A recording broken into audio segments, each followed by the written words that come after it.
Okay. Good. Other Can I question, Jessica. clarify? Yeah. Yes. So, hold on. So yesterday about the rebirthing, I just for me to reiterate what I understand. Mm-hmm. Basically, we do, for example, the reason why we might do a rebirthing technique might be for various reasons, but just for me to understand that it's really to rebalance these birthing energies, Mm-hmm. because these are not properly processed. And this is what I understood, not properly processed, premature, late, or cesarean, Mm-hmm.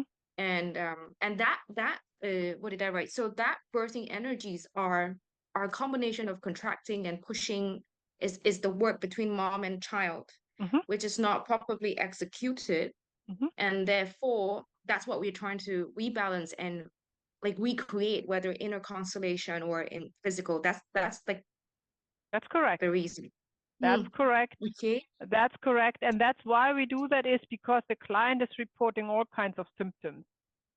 It could be a phobia, And it could be a allergy, it could be really anything. Yeah. And okay. Uh-huh. when we assess in our client's brief, um, that it can point to unbalanced birth energies, right? Mm-hmm. So, And so yep. because you also mentioned, so that's example, the manifestations of these different energies. Let's just say you mentioned like early birth, and the child might be maybe have more anxious attachment tendencies or being clingy. Would we wouldn't completely class it. That's a probable symptom, but we could test that out essentially Yeah. in an FC first before diagnosis, before giving the solution. I would Yeah. say. Yeah. Mm-hmm. That's true. So these are hints, if you will. No, just hints. Um, I can Mm-hmm. assure you, it is never a mistake to do the rebirthing. Everybody Okay. benefits from rebirthing. Yeah, and it's a safe thing to do a rebirthing in this method. And if there is the slightest chance that the client is suffering from unbalanced birth energies, then yeah, definitely go with the rebirthing, and then see how this is bringing relief to the client, and then continue with other um, family constellations, for example, or other early childhood trauma or past lives, what we do today, past life regression. So that's one of Nice. our toolkits. Like, remember, I like to see us as plumbers. We are very simple. We learn a craft, yeah, that we follow, and we have our tools that we learn, that we put in our toolbox. And when we work with a client, we open our toolbox and we grab the right tool. We are not spreading all the tools out and trying to work with all the tools. We just, we have learned, that's the tool that we need. Like the plumber comes to a job, there is a water leak, and they know immediately, I need this tool to fix that hole. No? It's that Mm. simple. It's we work pretty much the same. Yeah. Our tools And are rebirthing, family constellation, childhood regression, and past life regression. mm-hmm. Oh, And interrupted can I movement. also an interrupted movement? Can I confirm that systemic the all of these things are under systemic constellation? I Hmm? mean, that's just systemic is just an overarching arching Yeah, term, right? you can use that. Yeah. Yeah. Mm-hmm. Because we're always And just looking at the system. We are not looking at only the individual. We are always looking at the client in the system they are born into or by action falling under. Yeah. mm, Even if it is a rebirthing, it's still, we are not looking at the client. We are looking at the client and the mother, for example, you know. So they are forming a system, if you will. Yeah. So yeah, that's mm-hmm. correct. Yeah, you can say that's all Mm-hmm. systemic coaching, if you will. Mm-hmm. And this is something that was from module one. It was something to do with you mentioned about psychic and channeling. I actually dropped an email, but just would Hmm. love to hear from you on Hmm. how do we explain to clients, because we're following the knowing field and morphogenetic field, um, and sometimes even I feel like it sometimes feels like channeling, but it's not. And how do I, or from your perspective, explain that difference? Because we know it's not, Mm-hmm. that it's not psychic channeling or like, but it Yep. is the form of intuitive flow, or like guided by that. Mm. Would you be able to So clarify? there's a distinction between intuition and working with the morphogenetic field. We don't need any intuition for that. Everybody can do that, and Oh, everybody okay. can learn that. You don't need to have a specific swing with, I don't know, with energy in Mm, order to be able to do that. Yeah. What we do mm, is we are connecting through intent and participation to the morphogenetic field, the field of information of a family system. Yeah. And we are resonating with this information as a representative, but also as a facilitator. Yeah. And if you look at the representatives of in a family constellation, they are reporting to you sensations, feelings, emotions, maybe thoughts. They feel drawn to somebody, they feel drawn to look to the floor, they feel drawn to turn around. These are all involuntarily movements, yeah, that they are resonating with when they are in this role. Hmm? They don't know why they have that. And they have no intuition what that means. But you as a facilitator, you have learned the orders of love and the signs, gestures and words and everything I'm teaching here to interpret these involuntarily movements or thoughts or feelings of representatives and put it into the context of the constellation. Yeah. So you are like a translator. You have learned the language of the morphogenetic field. Yeah? Which the others, they don't know. They have not learned the language. Yeah? They don't know how to translate it, but you know how to translate it.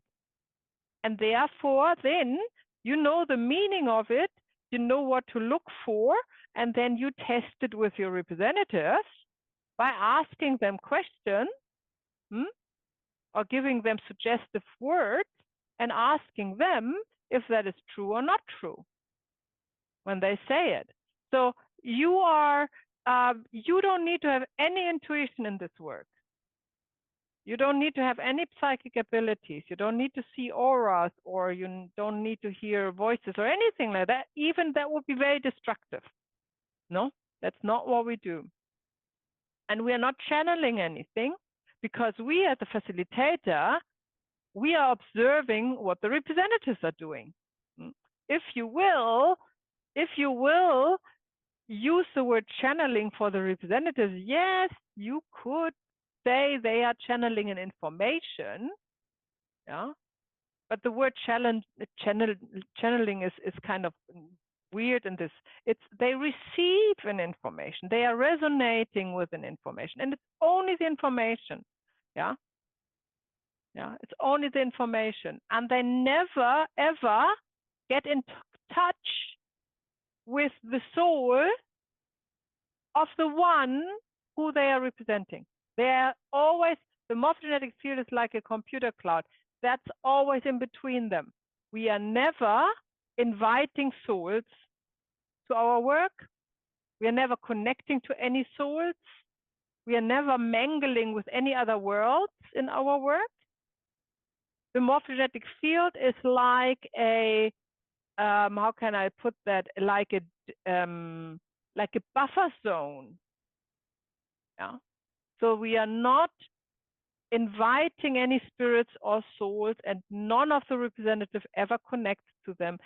All they do is they receive an information from the morphogenetic field, which is neutral. Yeah, it's just an information. Okay? It might be an information about a strong emotion, and they would show strong emotions, yeah, in this very moment. But in the other moment, as soon as they don't have the information anymore, it will be gone. No? And that is a difference to any kind of esoteric practices. In fact, it has nothing to do with it. Yeah. It is a very natural ability to connect to morphogenetic field. Birds do that all the time. Fish do that all the time. Every animal breed does it. Humans do that all the time without knowing that they do it. Yeah. Because that is what connects us and organizes us as a species in fields. Yeah. So there is nothing superstitious about it.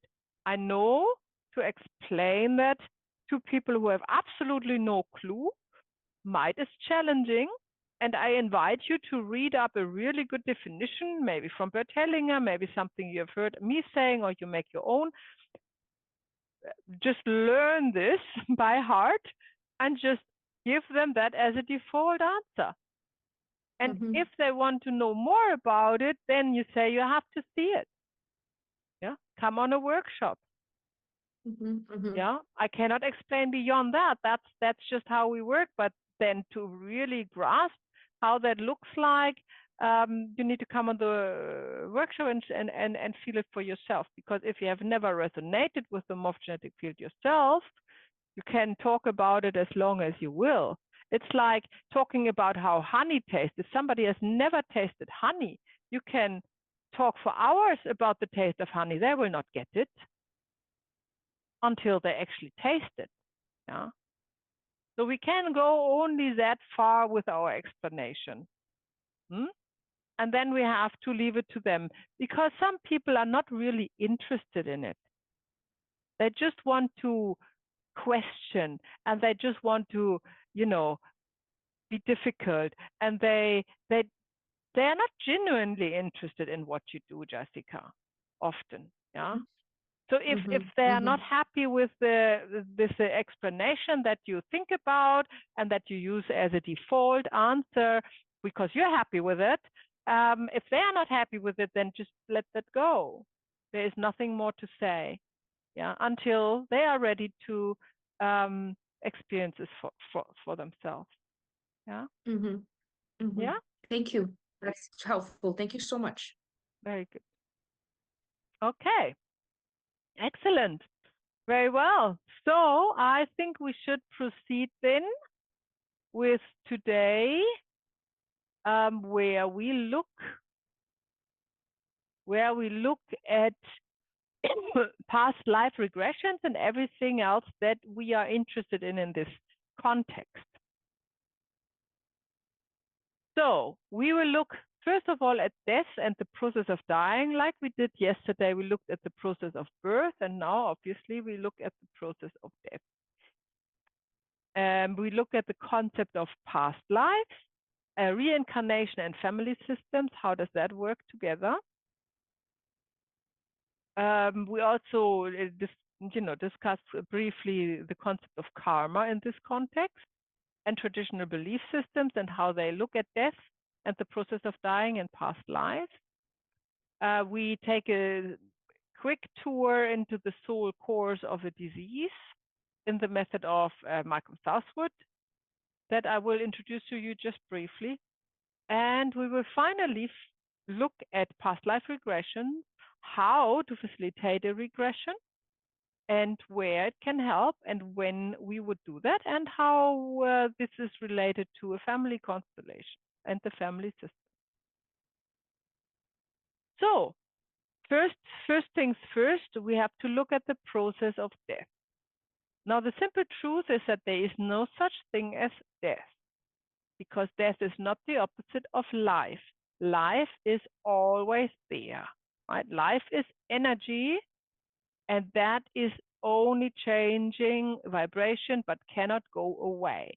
Energy cannot go away. It's always there, yeah? And life energy is always there. What we experience and what we think of when we talk about death is a change from the physical to the non-physical reality, yeah? as much as birth is a change from the non-physical to the physical reality of these energies. Yeah? And it is a never-ending circle. The circle of life, as you will, or call it the circle of karma, karma being a Sanskrit word, and meaning nothing else than action. Yeah? Action as in life. So let's look at this change from the physical reality into the non-physical reality. It also takes 9 months to prepare under normal circumstances, like the birth process, where you change from a non-physical reality into a physical reality. That is, of course, when everything is normal and one decides to leave this life after fulfilled physical experience and prepares itself for it, and is not, delusioned or has Alzheimer or any other mental disease that would not allow to do this process consciously. Or, of course, sudden death may coming. Yeah. So this electromagnetic field of the heartbeat, yeah, that is holding the emotional and spiritual body close, is getting weaker and weaker in this 9 months. And if you have the fortune to be able to accompany elderly people who are peacefully passing away in peace, they will report, and you can see that they are zooming in and out frequently. Yeah. So once they are there, then they are not there anymore, and then they are back, and then they are gone again. And now we know where they are. They are already in their astral realm. They are zooming in and out. They are visiting their home where they are going once the heartbeat stops entirely. From these people, or from these people who have had near-death experiences, and there are many, many reports of them, yeah, we know that it is feels this process from the physical into the non-physical reality, this change feels like dizziness and sometimes disorientation as well. Some report they are going through a corridor, which is an interesting fact, because think of the birth canal when you come in, yeah? So when you go out, you also go through a corridor, a canal, if you will, yeah? And that is when you leave your spirit, the spiritual body who combines with the physical and emotional body, when you go through the birth canal as a baby, in return, going through this spiritual corridor, people reporting, that would also then allow the spiritual body to go to their home in light, yeah, in the world of light. So that is kind of the reverse process. They report that the colors are different, and moreover that there is a change of perspective. So that means also that people who have experienced near death, they still can observe and they can draw conclusions. They can draw conclusions that the colors are different and that their perspective are changing. So there is consciousness at work, yeah, and perception is also at work, interestingly, without a body. They also report everything is more vibrant, it seems clearer and sharper, as if maybe we are living here in a fog and we don't know it, something like that. Everybody is on the same journey. Yeah, everybody's on the same journey that goes for everyone, but they have different destinies, because we have many, many, many realms in astral where they can go to the different destiny. And of course, we have high astral, we have low astral, mid astral, and then we have the in-between world where our undead souls live. So there are lots of destinations one can go to. Yeah, but the journey is the same, changing from the physical reality into the non-physical reality, and eventually back, if they have the chance to be born again, back into the physical reality as well, whenever they are ready for that. So people that's a concept. I like to talk about realms, but other people say dimensions. I don't think that's any different. I just think it's a different word for it, but I don't know all the concepts that are out there about death and life after life. Maybe that is something different dimensions, but I am sticking to the concept here I'm conveying, and I like to call it realms of existence. Yeah. So only the ones that are sticking in the in-between world are not going through the corridor. So that is interesting fact. That would then mean that the corridor is kind of the way to the astral world, or our highway to the astral world, because the souls who are stuck in the in-between world can't go to the astral world, and they are currently reporting that they are not going through a corridor. So that seems to be the gateway to the astral world then. And remember, the colors are attached to an emotion. The emotion have different colors. And we like to think of the soul that has advanced during their life experience here on earth as the color they have become, the emotion they have become, aka a different color that they have become. Yeah. The spirit leaves the soul behind, of course, and goes back to the light. So, all right, so that's a brief concept of how the process of birth is reversed, and we call it death. Yeah? Death being the opposite of birth, not life. Life is not dual. Life is always there. Life is not, has no beginning and no end. I want to do an exercise with you now, and we call it the Shavasana meditation. That is a guided meditation that I invite you to come on with me. And I will lead you through a yogic experience called Shavasana. Shavasana is, of course, when you go to yoga class, you always rest in Shavasana after yoga. But the true meaning, or the original meaning of a Shavasana meditation, is to experience death, yeah, on a spiritual level, so you can prepare for it, and it loses its grip of being something some is afraid of.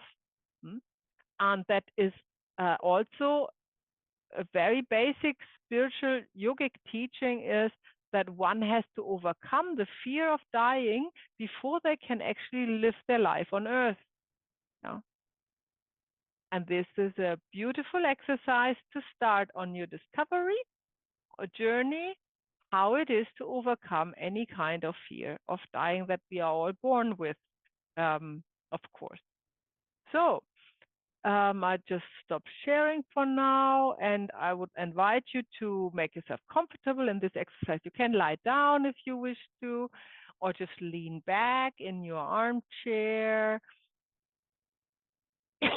Make yourself comfortable. I don't need to see you as long as you can hear me.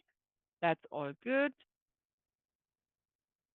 Make sure you have some cushions and you have pillows and blankets.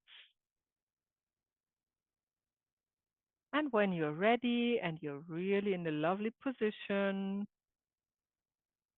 where you would like to stay in and completely relax, I invite you to close your eyes and focus on your breath. Just focus on your belly breath, your belly ebbing and flowing with your breath.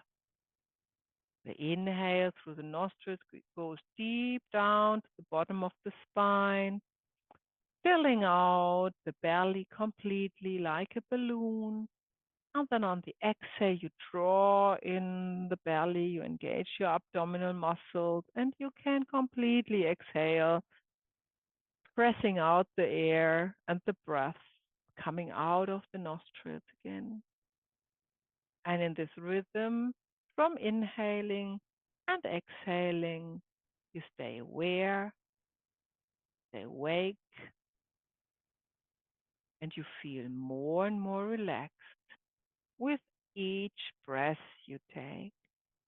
Each breath, each inhale brings you to a deeper state of relaxation. Every exhale takes out everything that you don't need in this moment. Any kind of thoughts, worries, or excitement. And with the next inhale, you breathe in more tranquility, calmness, peace. And your awareness is solely on the breath, coming and going, allowing your body to completely relax.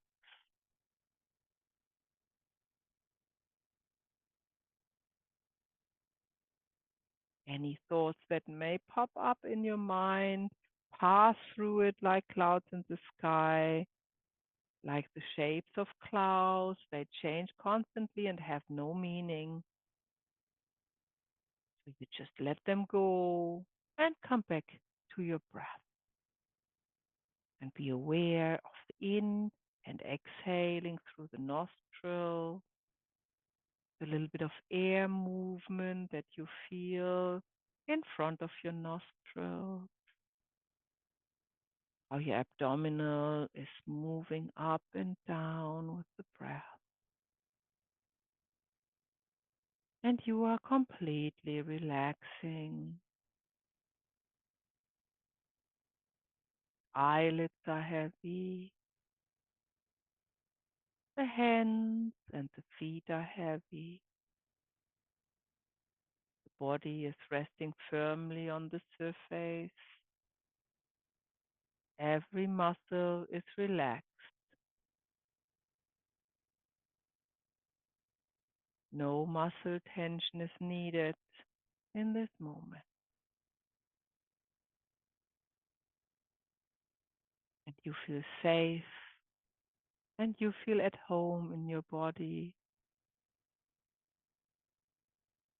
And you feel the inner place of peace and happiness is always there, somewhere deep inside of you, where you can always retract to,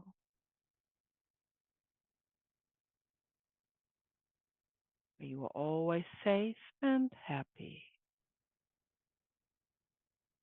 And this place you are entering now with your consciousness, this happy space that is outside of time and space, where you are always in the now. There's only this moment where everything is perfect as it is. Nothing needs changing.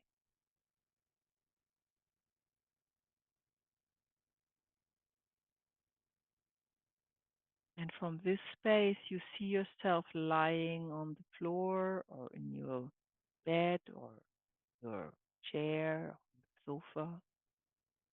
And you see the body completely relaxing. And now you put your awareness onto your left leg, from the toes to the hip. You can see the left leg. You can feel the left leg. You can feel its weight. You can feel the blood going through the veins. You can hear the pulse. You are fully aware of the existence of your left leg.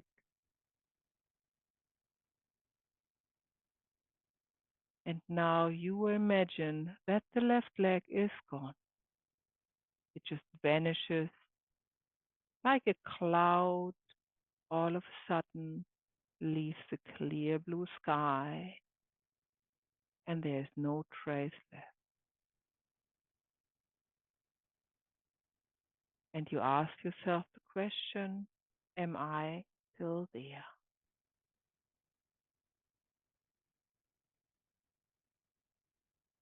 And then you put all your focus on your right leg, from the toes to the hip. You see the right leg is there attached to your body. You feel it, its weight. You feel the air breeze on your leg, the temperature, the bloodstream through your leg, your right leg. And with your focus on your right leg, you're visualizing now that also the right leg is vanishing. It is completely dissolving. It's not there anymore.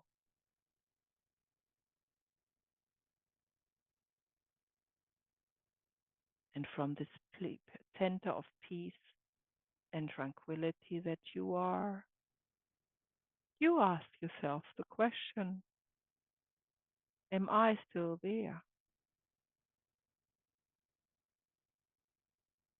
Now you put all your awareness into your right arm. You feel your right arm. You see your right arm from fingertips to shoulder. You feel the weight of the right arm. Feel the temperature on the skin. You are completely aware of the existence of your right arm.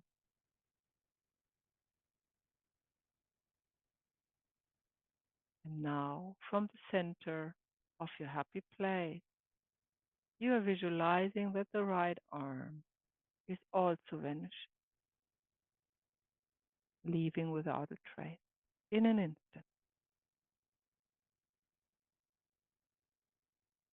And you ask yourself the question, am I still there?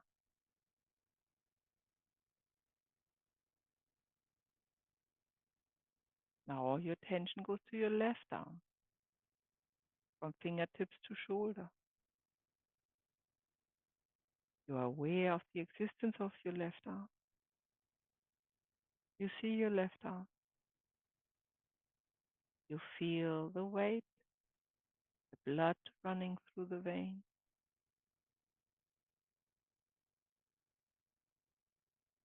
And again you ask, and again you see it's vanishing in an instant, leaving without a trace.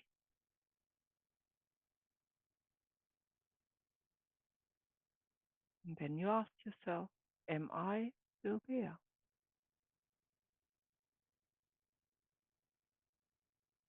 And all your focus goes on your upper body, the trunk. You feel the weight of the trunk. You see the organs working. See the lungs breathing. You are fully aware of the existence of your trunk. And then you're visualizing that the trunk is also vanishing like the clouds in the sky. Completely gone. You can see through where the trunk was. There is now the floor, the bed sheets, the pillows, blankets you're lying on.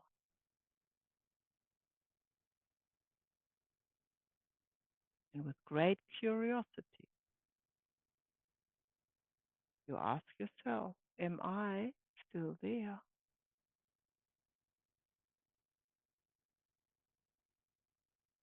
Now all your awareness is on your head. Only the head is left. You are fully aware of the existence of your head, the brain, functioning of the brain, senses, your eyes, your mouth, your nose, your ears. You're fully aware of the existence of your head, of the thoughts that you have.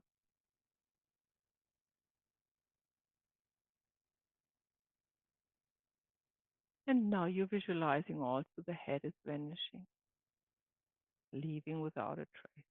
In an instant, nothing is left. You can't see the body anymore. And you ask yourself, am I still there? Am I still observing? Am I still consciously aware of my existence?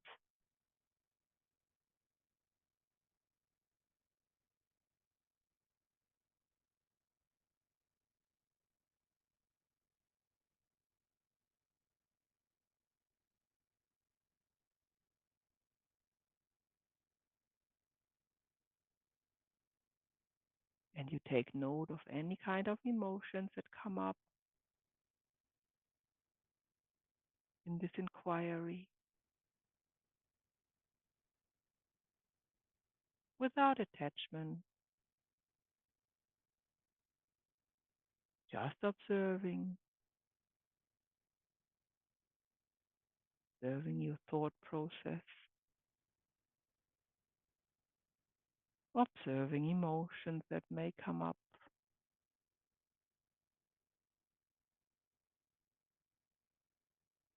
and drawing your conclusion for yourself.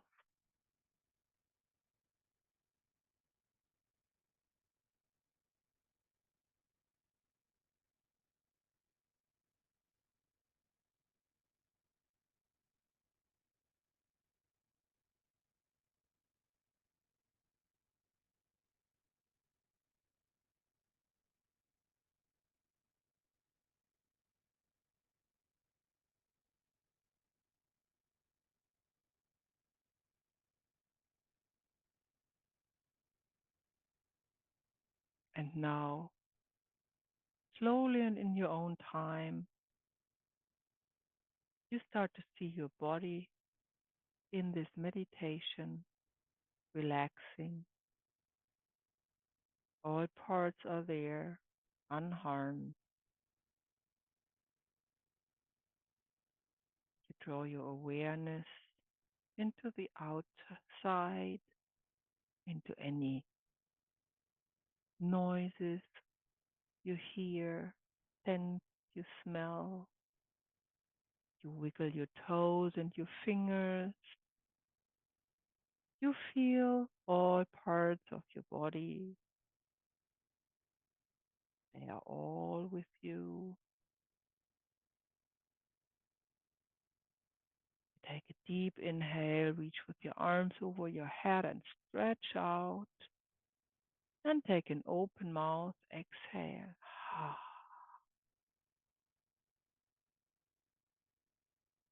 And then slowly and in your own time, you come back to the room where you're sitting and eventually open your eyes and turn the camera on again.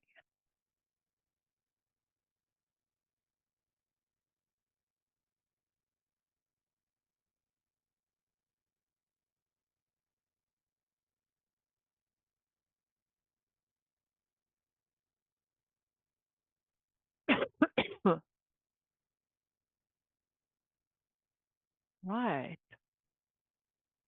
Very good. Welcome back.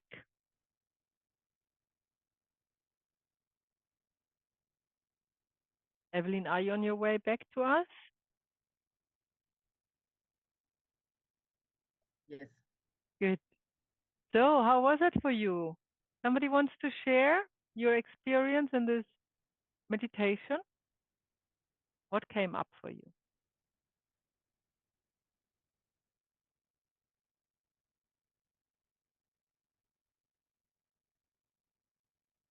Okay, I'll go. Yeah, please, Jessica. I think I'm still coming back to my body, but I feel like Good. yeah, it was an is it I feel it feels a bit odd to me, but I guess it's also not, but it feels like without the confinements of my body, I'm everywhere. Hmm. And I feel a little relieved when I feel like I have my body to come to feel into, and I actually felt my legs for the first time. Like I felt the blood came through, and I thought it was really surprising because Hmm. initially I had difficulty disassociating with the body. But then the minute the brain, the head goes away and the trunk goes away, I'm like there. And I was like, oh my God, this feels like infinity. How long will I stay here? And the only thing that What did you experience some emotions when you were there? not really was more like that. Maybe because I had undergone some sort of training of being in that zone. But I remember the first time when I was there, it can be quite scary because you're just there and it doesn't end, you know? So it was there, but the feeling was more like, oh my God, how long more? Then I hear your voice and it's like, oh, it feels like, okay, I'm here. Very good. It was So, kind of weird, yeah. so I take from what you report that you had no problem to answer the question for yourself positively, that you are still there when the body has vanished. Oh yeah, I'm still there. Very good. It feels like a Very good. long there. Yeah, exactly. Excellent. Well, thank you for sharing, Jessica. Anybody else wants to have a go? Trying to explain the unexplicable? Yes, Verna. It was really emotional for me as usual. I didn't want to let go of the leg and at the beginning, and it's just an exercise. And interestingly, it's kind of easy letting things go, but at the end, it was kind of like the brain and realizing that any issues or whatever the mind is carrying. The spirit is there with no emotion of what I'm living in the physical. So it was kind of like a switch, or leaving the body and just observing and being in the nothingness, and and then coming back to the worries and whatever is happening. So are you saying you felt good when you left that behind? Yeah. Okay. Yeah. Yeah. Yeah. Very good. Excellent. Thank you for sharing, Bruno. Who else wants to have a go? Katharina. It was quite nice to feel my legs and then dissociate. And then when I was all gone, there was like this kind of feel like no one can see me. I'm gonna leave so much stuff behind. Who is gonna, like who I'm gonna tell that I just left? Like, it's just the kind of this responsibility that what I have, kind of like, yeah, what I'm gonna do, like so much stuff behind me, like. And then when I was coming back, there was like, so why I'm like, what's gonna happen, this kind of materialism stuff, like who cares if I have car or not, like when I'm not gonna be here, I'm not gonna take it with me, or like just this, like if I have house or not, like, it's kind of just illusion of to have something, right? And then in the end it's like interesting. Yeah, I don't know. Yeah, well, that was a very interesting experience, and obviously it's also good that if we it teaches us this kind of little experiences here with these meditations, teaches us that we want to prepare for our passing consciously and don't leave things unsolved behind, yeah, because it keeps us here, it keeps us worrying, it can trap the soul, yeah. So to be free, really free, to do and experience whatever you like to do, requires us to leave everything behind on earth in a matter that we are not worried about it. Yeah. This is an excellent idea, if you come to the stage where you think about it, to organize that for yourself. Well, thank you for sharing, Katharina. Anything else? Um, Catherine? I I think I'm quite good with the, having sorting things on Earth here. That you're talking about. I think it's very. I found it very peaceful and to go to that place. And there's a little bit at the beginning. I was like, oh, this is a little bit of an adventure, to going to that place. And actually, if you did really die, actually, how many? Oh, where are you? Where are you? Yeah. What's the adventure you can go on? But I did have this sort of twinge of thought of thinking, how do I put it? That I've probably been quite out of my body a lot in my earlier life, and it's been quite a mission to get grounded and be in my body. Oh yeah. So I really do love going to that place, and yet it's quite a lot of like.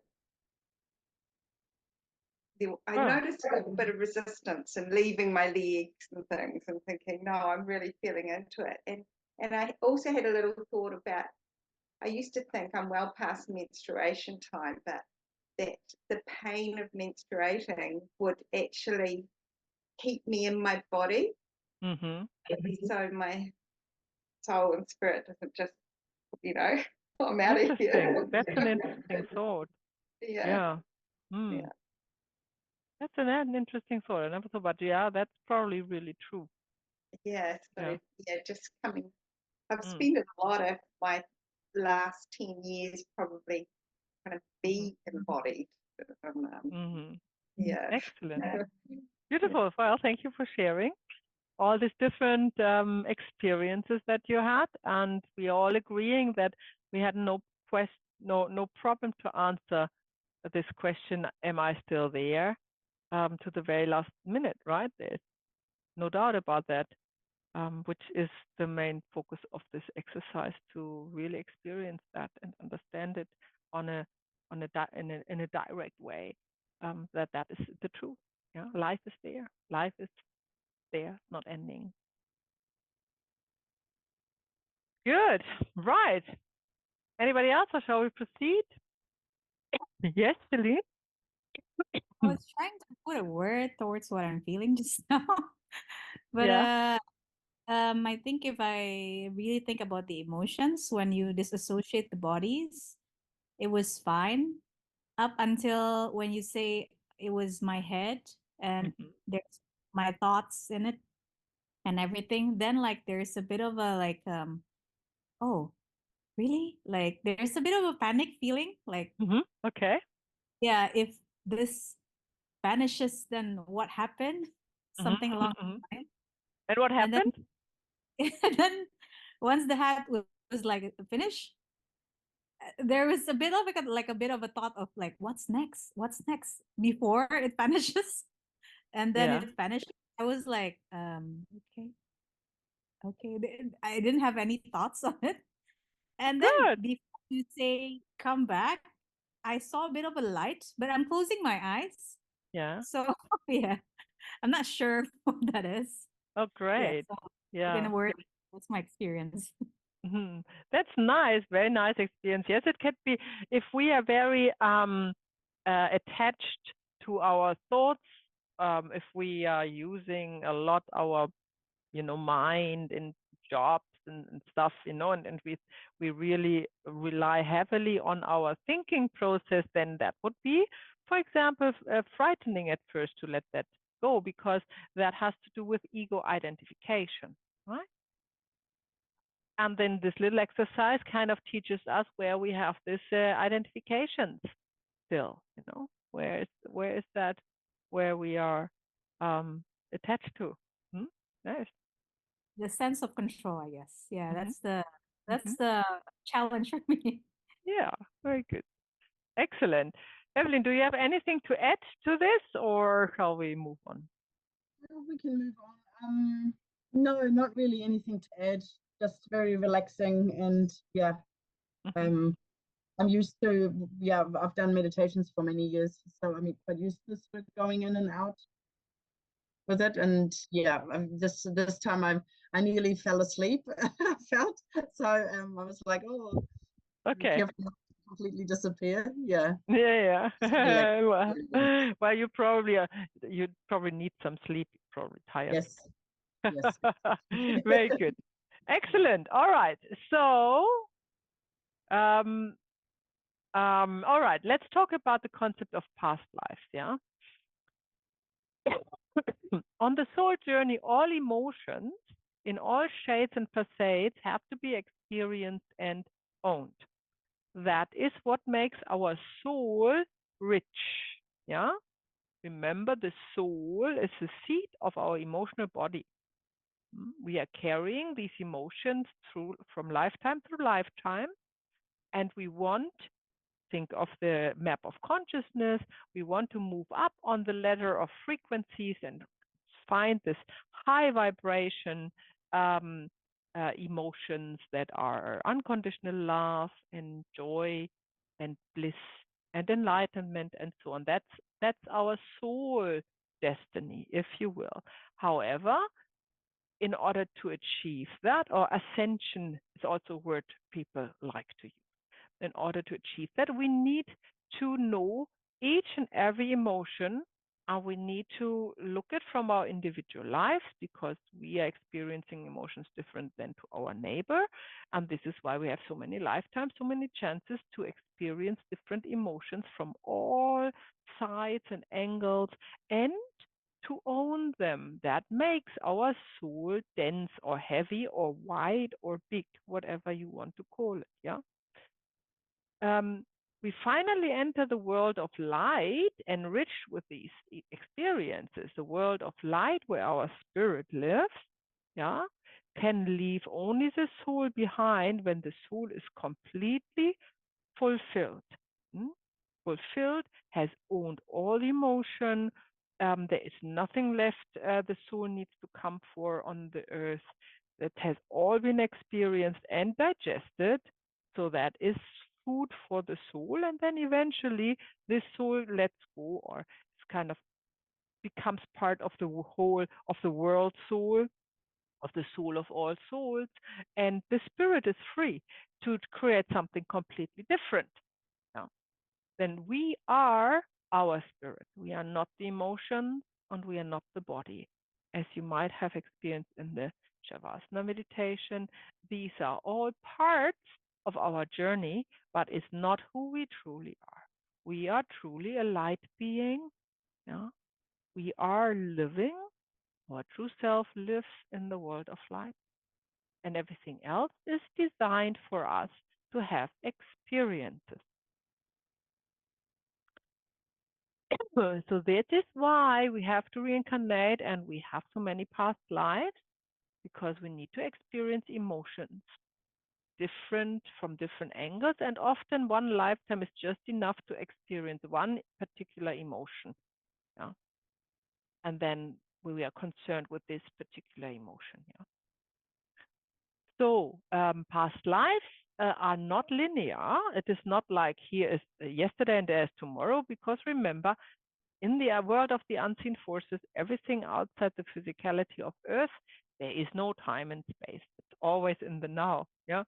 So when we talk about past lives, we assume that it has, it has been linear from here before our time, but that doesn't need to be.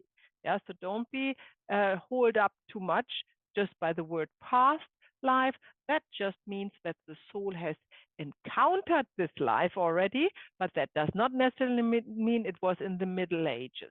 Yeah, that's not what it means. We need to work on karma as in action, or cause and effect as we would know it. We need to understand our choices and how they impact our emotions, aka our soul, and therefore we need to have many, many chances to do that and to repeat it, to learn the impact on our soul, to experience these emotions and be able to own and finally digest them, so we can free our spirit from this burden of reincarnation.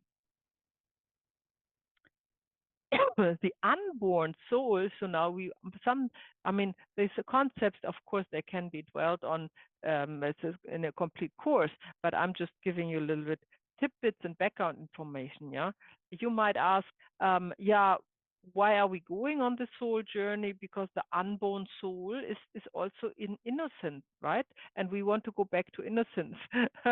So what's the difference? Why is all this for? Well, the problem is that the innocent soul who is unborn is ignorant. It doesn't know anything. But we want to discover everything that we can possibly discover, especially emotionally, to enrich our life and have this knowingness about what life is and what life has to offer and what all the potential is in this life that we can create from. And that is from ignorant to knowingness. And that's what we are striving to do. Every life experience is different for every person because it's all about perception. We all have different perception. There is not one human who has the same perception as somebody else.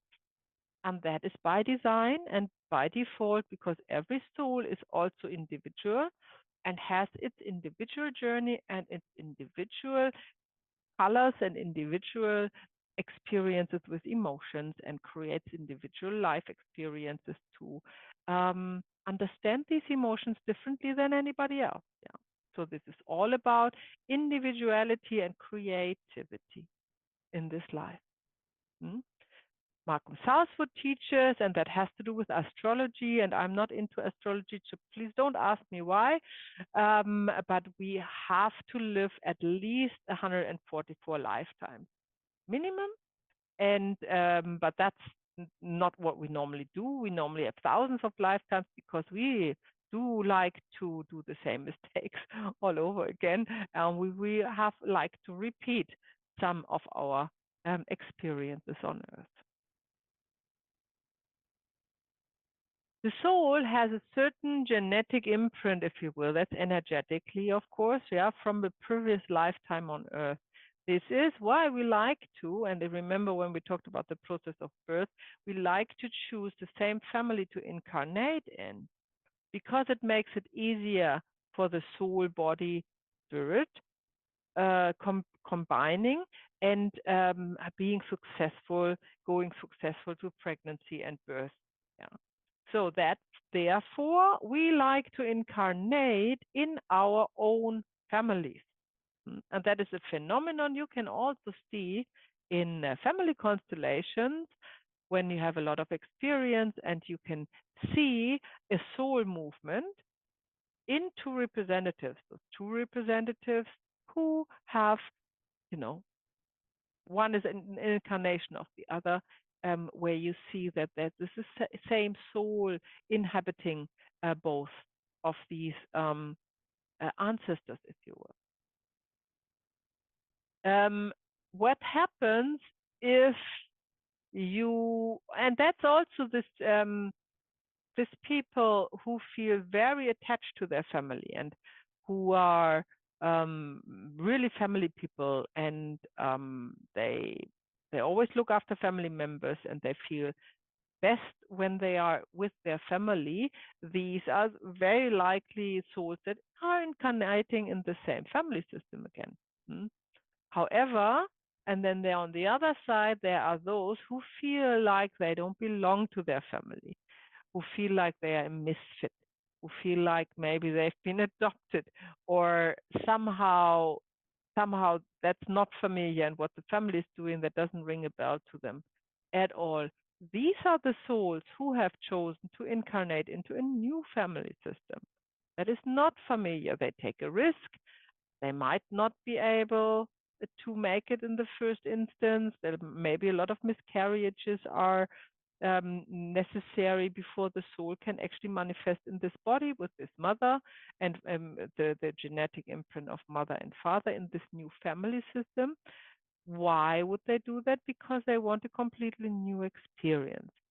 Yeah. They want to get out of these confines of the family system and their tradition and what they traditionally provide for experiences, or also on an emotional level, and experience something completely new, right? And that's when these people also often as children already feel like they are a misfit in their family. Anybody feels like that? Hands up. Me too. So don't worry about that. That is your decision as on your soul journey, and it's totally fine.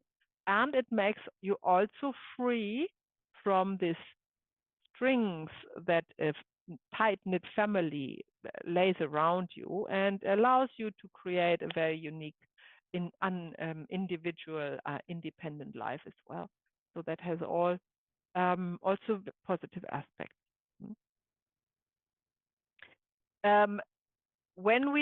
When we hear people saying, "Oh, I know this face. I think we met in the past life," then I suggest that that might not true. It's highly unlikely that it's true, because you normally leave everything behind that is not, serving you anymore. More likely is that you have designed this meeting in astral before you incarnated, before you came to Earth, because there is where your soul family is and with whom you are designing the new life on Earth. And you want to help each other. You want to meet and help each other, and be either an enemy or a friend, or somebody who guides, or somebody who leads you astray, whatever you have planned. But you are planning your life and life circumstances in your astral realm together with the other souls that are gathering in your color there. And these are the people that we also call our soul family, that when we meet them on Earth, then they look very familiar, obviously, to us, and we might not know why. Celine, yeah? Maya, is this the topics that you are referring today? Is this in one of Bert Hellinger's book? Is there a source? Not particularly, no. I'm drawing most of this concept from Malcolm Southwood, and you will see there's also in the recommended book list, there are some books from Malcolm Southwood, and if you're interested in that topic, you would more look there. Yeah. So Bert Hellinger has always said that we see in family constellation past lives, but he has never, as far as I know, written a book about it. Not that I know of. Yeah. Okay. Michael Southwood, is it? Malcolm Southwood. Okay. He's an English healer. He is now probably 90. He must be about that. I think he's retired now.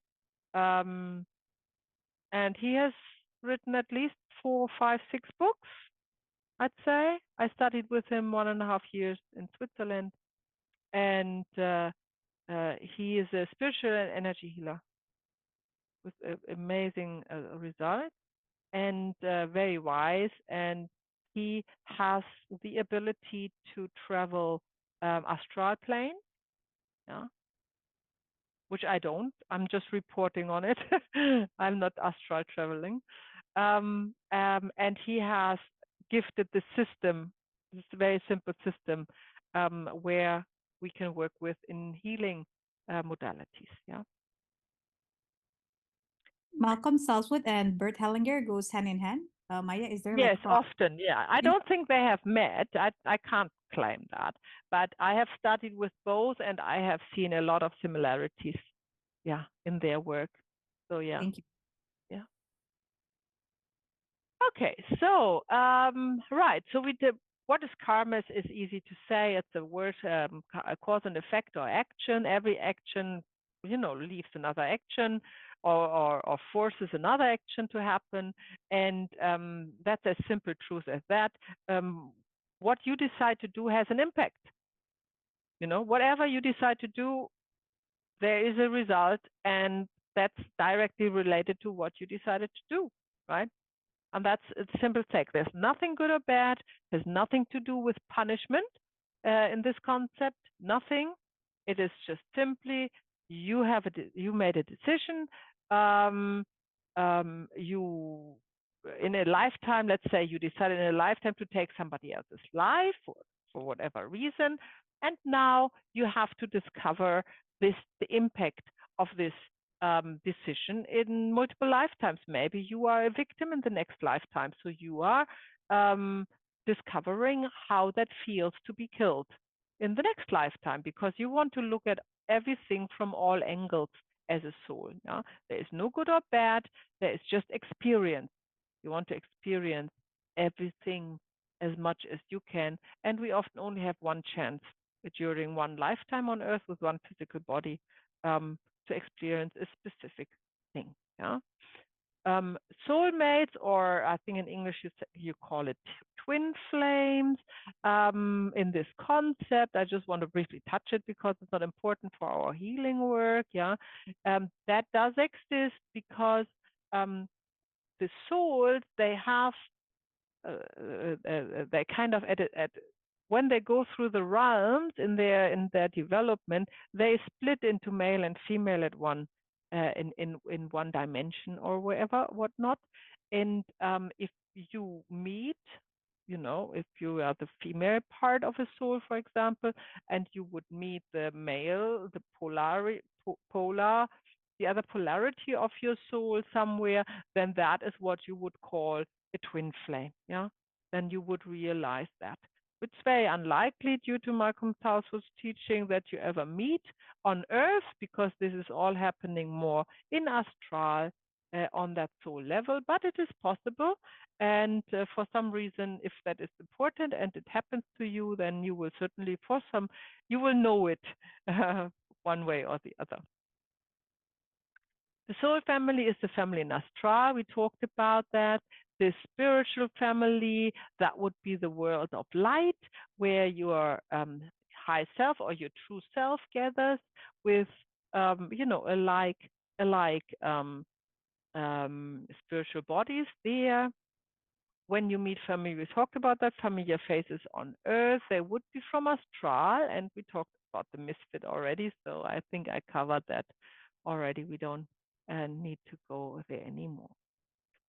When you think of this concept that I've conveying to you, to look at past lives and death and life after death, then of course there are so many other concepts and traditional belief systems about past lives and reincarnation, and they have all their place and purpose. It has nothing to do with what I'm teaching here.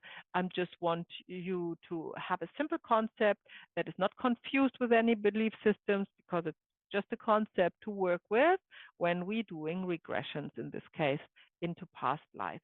Yeah. Of course, there are different scriptures, and then there are interpretations, and you can go into all these in detail. And if you have a knack for it, then feel free and do that. That's nothing wrong with it. But for the work that we are doing, you don't need to know more than what we touched here, really. And remember, the truth can only be experienced. It is nothing you can learn or read about. Truth is actually, when we have a representative in a family constellation and we ask them to say, let's say, thank you to another representative, then we ask them, is this true? And they can say yes or no, because there is this innate knowingness if something is true. You don't need to explain why you know it. You know it. You know when something is true. And when you doubt, it's not true. When you don't know it, it's not true. Not true to you, maybe for somebody else, but not for you. So this knowingness of truth is something that you directly experience. And we use this, and we see that in family constellation and in our healing practice all the time. It's an innate ability of every person to know when something is true. They don't need to explain it. They don't need to say why. They just know they are resonating. We all resonate with the truth on a certain cellular level, and that's how we know it. And this is to be experienced. Katharina. Sorry, Maya, it's just also like in real life, not only from family constellation. If you're doubting about it, it's probably not for you, eh? Yeah. If you're not sure. Yeah. Yeah. If you know something is true for you, then you are not doubting. Mm-hmm. You know, you're not doubting. You may start to doubt when somebody questions it. If you start to discuss it with somebody else, and the mind kicks in, and then they have arguments, and they have points, and then then you start. But in the moment when something is true, you know it. You know, and that's the best. The best guide on your way. Excuse me. Thank you. Sorry, can I quickly go to the bathroom and come back? Of course, here you go. I'm just go quickly. I just have a quote here from Martin Southwood. When we come to the end of life, we are expected to let go of all it once held, unless we intend to return and repeat the experience. Yeah. So that's kind of, if we live our life consciously, then that's what we do. We experience, fully digest it, and let go of it, and don't hold on to it. So, right. Now we make a little detour into the soul cause of some severe diseases, also from the books of Malcolm Southwood. And when you want to read them, if you're really interested in this topic, then please go ahead and read his books. He writes a lot about the soul cause of severe, maybe fatal diseases. Yeah. First of all, severe illness in children is most likely caused in the family system and in past lives. Yeah. And there is where we like to work with family constellations. Yeah? So when a mother reports about a severe or fatal disease in their child, then the indication is we look at it with the means, with the tool of family constellation, yeah, where this child has an entanglement with a family member that might is the source of this problem.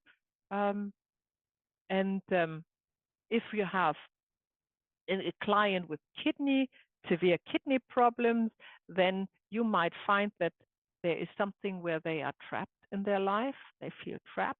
There's kidney problems are indicating a feeling of being trapped.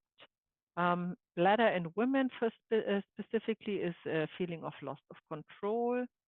So then we look where is this loss of control coming from? Where did the client felt lost control, that we could help with this bladder problem. Breasts are mother issues. That wouldn't surprise you, of course, the nurturing part of the mother relationship. Also, interrupted movements are often indicated in case there are breast problems. Yeah, and breast problems are often also this rejection of receiving nourishment or being able to nourish children and so on.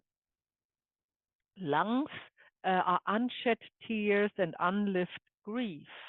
So lung problems, that's always worth to look there in the client's brief. What are they grieving about that they are not open with? Could be an entanglement, of course. Doesn't need to be in their own life. Problems in the digestive tract is hinting at problems in relationship. Leukemia is due to his findings working with leukemia patients that they are overwhelmed with responsibilities. That's something to look at the soul course of a disease. Pancreas is the problem making decisions. Pancreas problems. The brain brain issues is hinting at spiritual conflict. Yeah, like a war is going on in the head, if you will.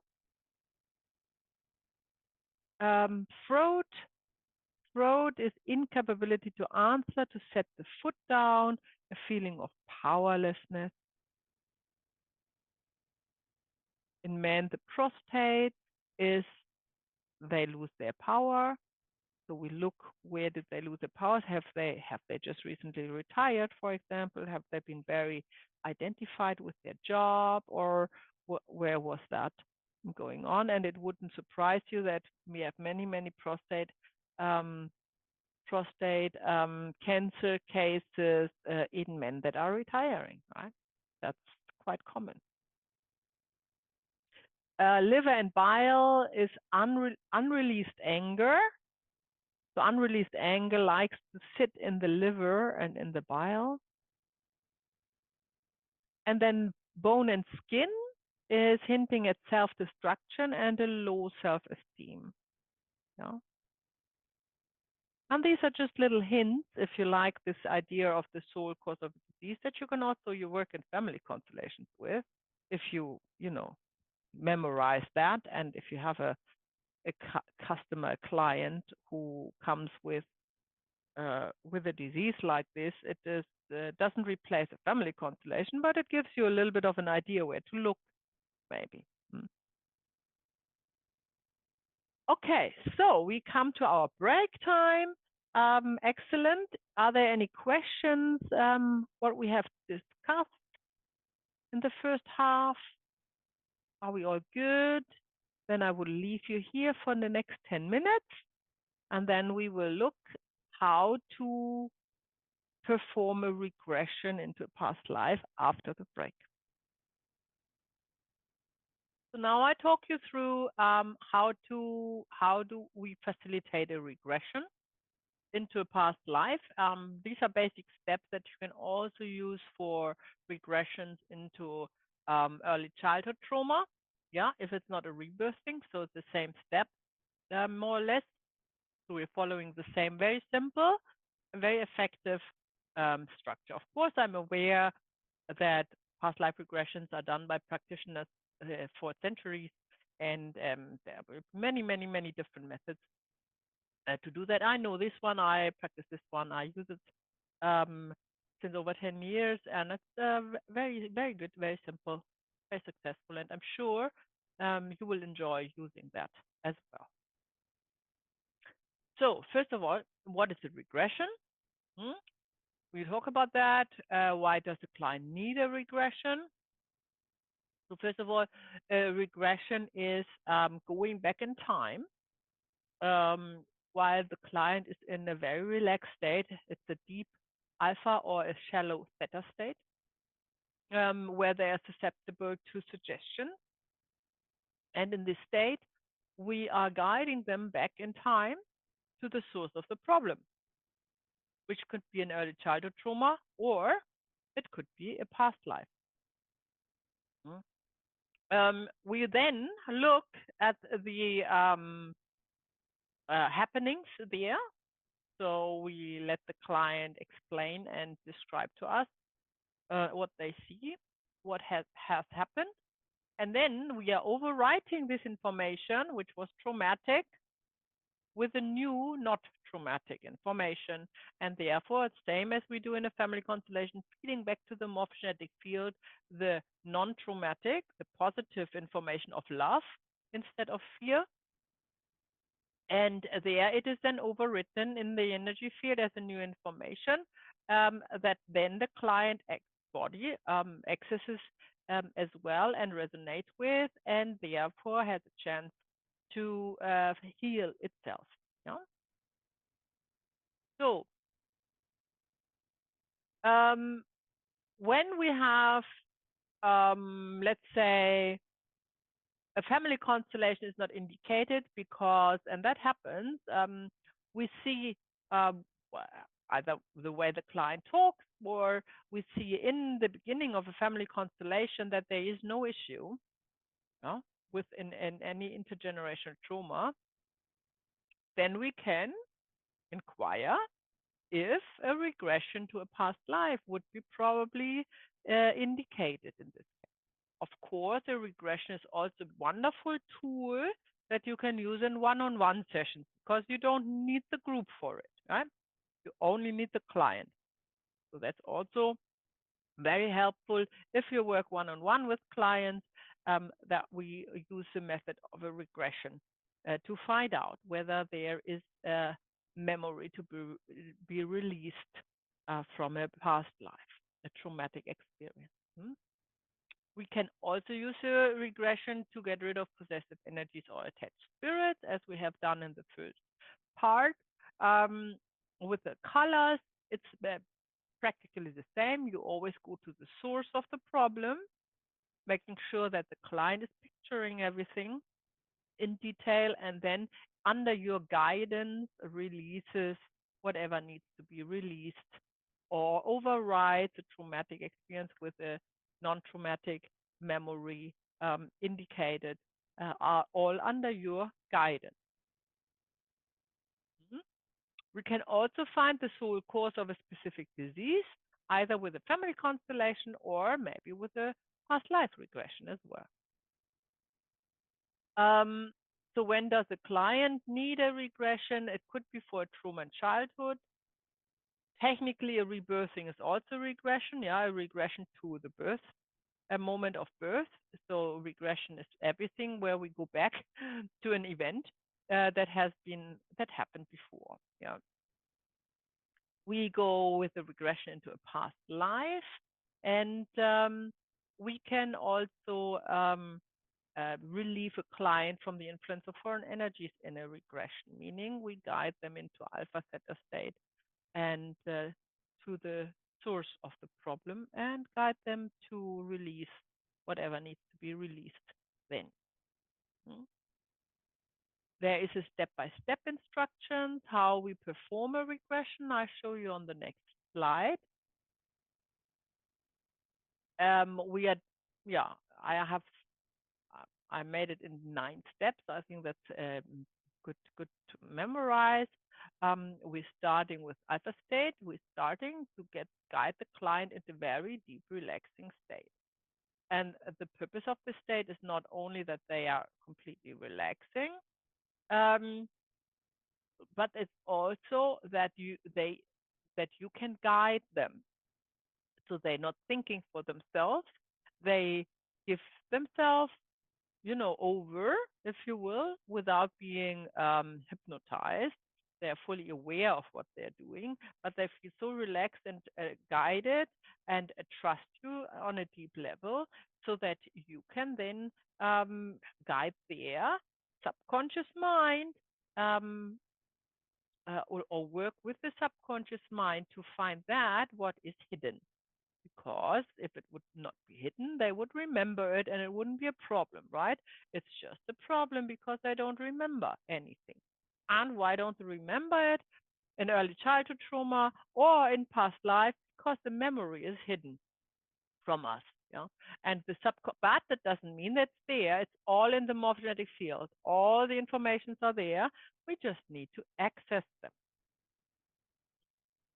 So the second step is then when once they're in deep relaxation state, to guide the client back to the source of the problem. And we always want to have, we don't want to name the problem. Yeah, we don't want to say, let's say the client has severe social anxieties, and you come to the conclusion you would like to go in a past life regression with them to find out whether that is related to the severe social anxieties. You would not say, we are now going to the source of your social anxiety. That would be too narrow. We want to say we are going to the source of the problem or the issue, whatever it is. Yeah, because the subconscious mind would know what it is, but we don't want to narrow it too much down. It could be something else, yeah, that the client hasn't revealed yet. So we want to always keep it open and ask for the source of the problem in general. While we are going back with the client in time, we want them to make sure that they don't feel fear, guilt, or shame, and that they always feel completely safe. Yeah, that's important. So we affirm that while we take the client back in time, that they don't feel any fear, guilt, or shame. There's nothing to be ashamed of, and that they are always safe, completely safe.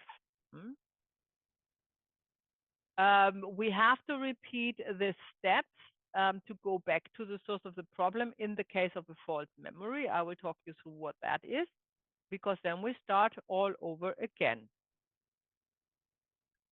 Finally, we are at step 5, where we find the situation by asking a concrete question. And finally, the last question is, who is with you? Because that is the most challenging question, yeah, because they probably face their perpetrator. Remember, the traumatic experience that is causing in this lifetime severe symptoms is most likely that they died, yeah, in the past life. That means they are facing their killer, yeah, if we guide them back to this day. So that is a vulnerable question. Who is with you? We don't start with that. We want to, we want to ask all other questions, and I demonstrate that to you what that are. All the other questions first, and then finally, when we have established the scene and the subconscious mind is open and cooperative, then we can ask who's with you. Yeah? Then we need to find out why that happened. Who has said what to whom? What was, why did that all happen? Which was traumatic for the client, a traumatic death, most likely. Yeah? Then we need to give the client power over the situation again. Yeah? That could be like, I have nothing to do with this. I leave it with you. I am free to walk away. I'm innocent. Depends on the situation, of course. Yeah. These are just suggestions that you see that when you are at that step with your client, what is appropriate to do to release them from this trauma, from this burden. In case of abuse or horror, if, for example, they are in a past life, they are a child that is sexually abused and died with it, or a horrific scene, whatever has been happened there, we need to perform spiritual cleansing. Spiritual cleansing is an extra step that we add in this case. Yeah? And I will talk you through what that is. That is just an extra step in case of abuse or horror that we need to perform. As an adult, if we would, look at a child in this regression, we would ask the client to go in the scene as an adult and push the perpetrator away from the child and to take the child out of the situation. Yeah. That is to give the inner child, which is the trapped soul, the traumatized soul, yeah, control and protection again over the situation. And I said that same spiritual healing, or we can say spiritual cleansing, is the same thing that we can perform also in this stage, if that is indicated. And then we have the closing of the session. Yeah. So that's just the steps, and I will talk you through each step in more detail, and we will practice it as well today. So, first of all, if we would go in a childhood regression, yeah, we guide the client in alpha state with the meditation, pretty much exactly the same way that I have guided you in your Shavasana meditation. Yeah, it's always the same. There's nothing different. When we want to guide a client into alpha state, we need to make sure they are deeply relaxing and letting go of thoughts and worries, and that they feel safe, and that they're in the now, that they're not dwelling in the past or in the future. That's how we guide in alpha state. Then we want to make sure they feel they're in a safe space. I like to use this picture of a happy space, where they safe, in control, where they are happy, so that they feel they are coming from a safe space. Then, in case of a childhood regression, you ask them when they go to the source of the problem, how old they are. Yeah, they see themselves as a child, and you ask, how old are you? You don't need to ask how old are you. You can ask how can you see your feet? How big are the feet? Are they tiny? Are they big? Are they small? Are they barefoot? Are they shoes on or socks or something like that? So you ask question, and the client will answer them. And from this question, you draw conclusions how old this child is. Yeah, that they look at. If they can't really answer, they see a child, but they can't answer any questions regarding the age, it cannot be more than 5 years old. Yeah. So an early childhood trauma is definitely over with 5 years. So it has to be 5 or younger. So we choose then maybe that they picture, just for the sake of visualization, themselves as being 5 years old or younger. Then you go with the regression steps, and then maybe perform a spiritual healing or cleansing if the child is sexually abused or encounters a horrific scene.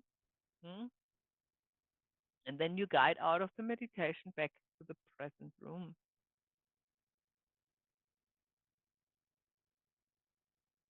Let's look at spiritual cleansing or healing in a regression. Why do we do that?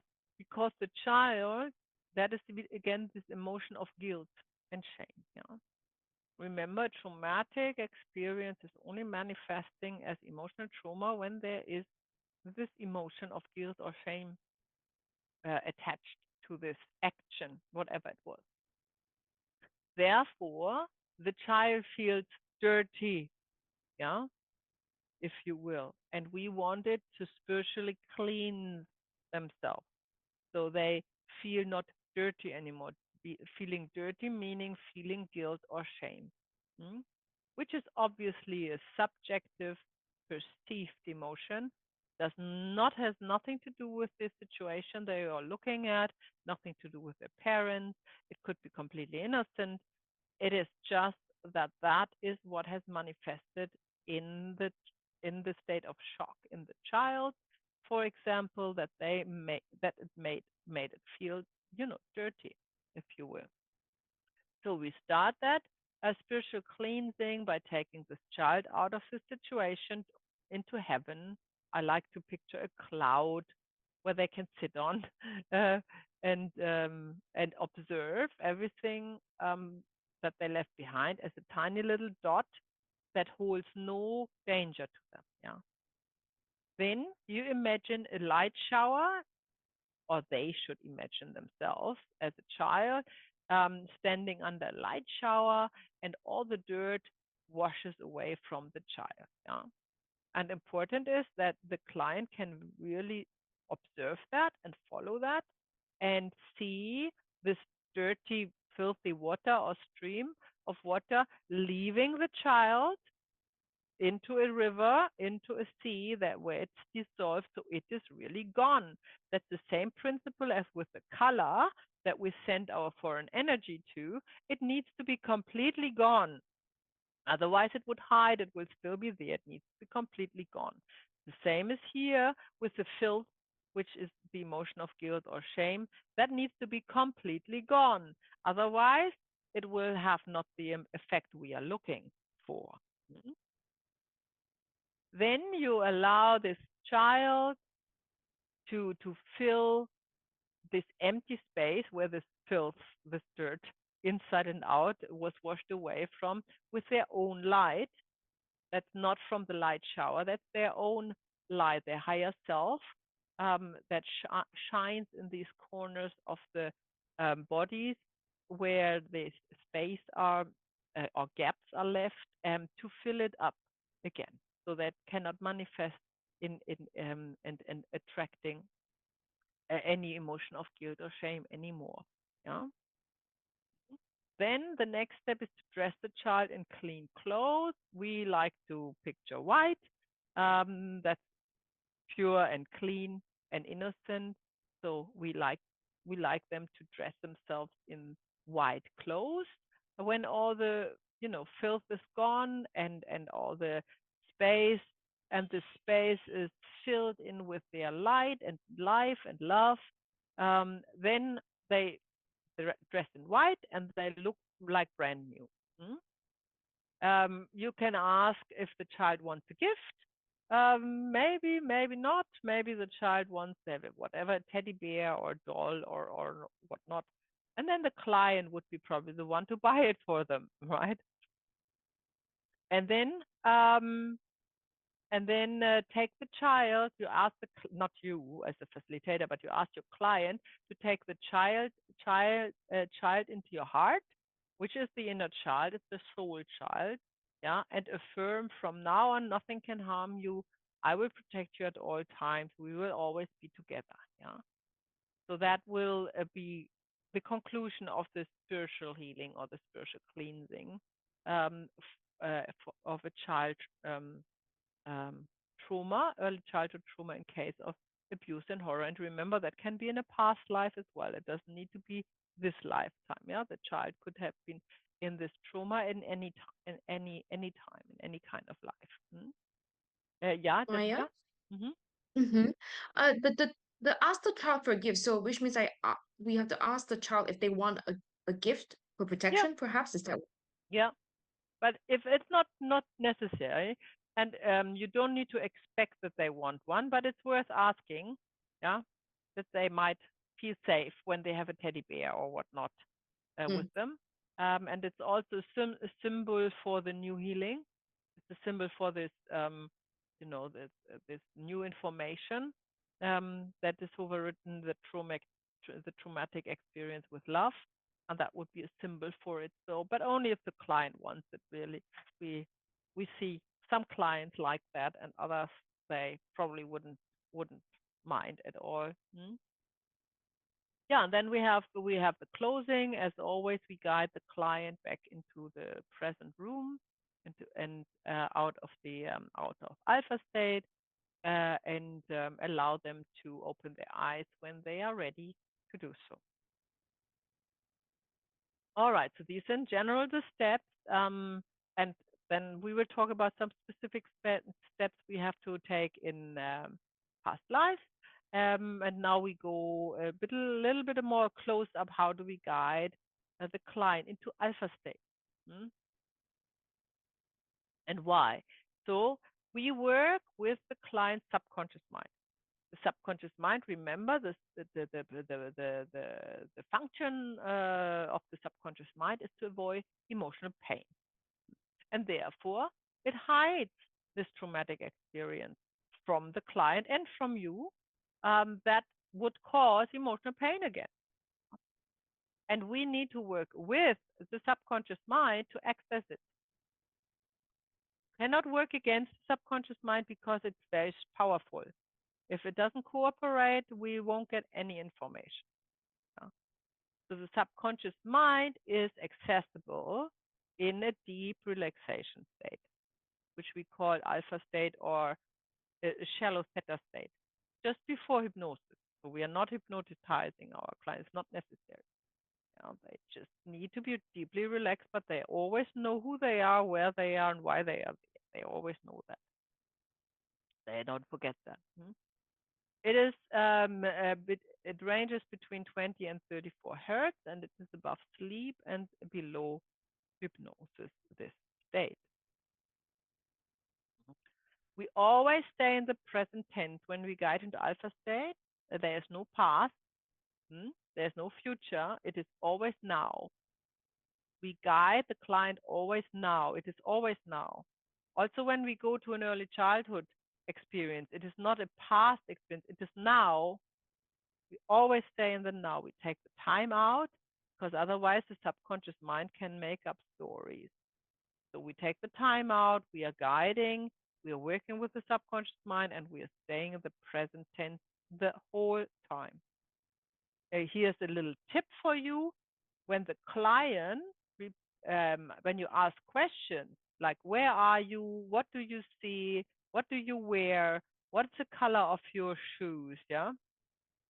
And the client answers you in a past tense. If the client would say, I was wearing brown boots, then you know they are not in alpha state. They are thinking about it. So then you start again at the beginning, guide them back into alpha state. Yeah. Let them longer relax, deeper relax, make sure they trust you, that your voice is low and slow and guiding them with how can I say, with assertiveness. Yeah. Maybe the environment is not safe enough. Maybe they need something else that makes them feel more comfortable. So anyhow, make sure you stay in present tense and your client too. So when you ask them, okay, look around you, what do you see? Yeah. Then they would answer, I see trees. I see water. I am in a village. Yeah. They don't say, if they would say, I've been in the village, or I have seen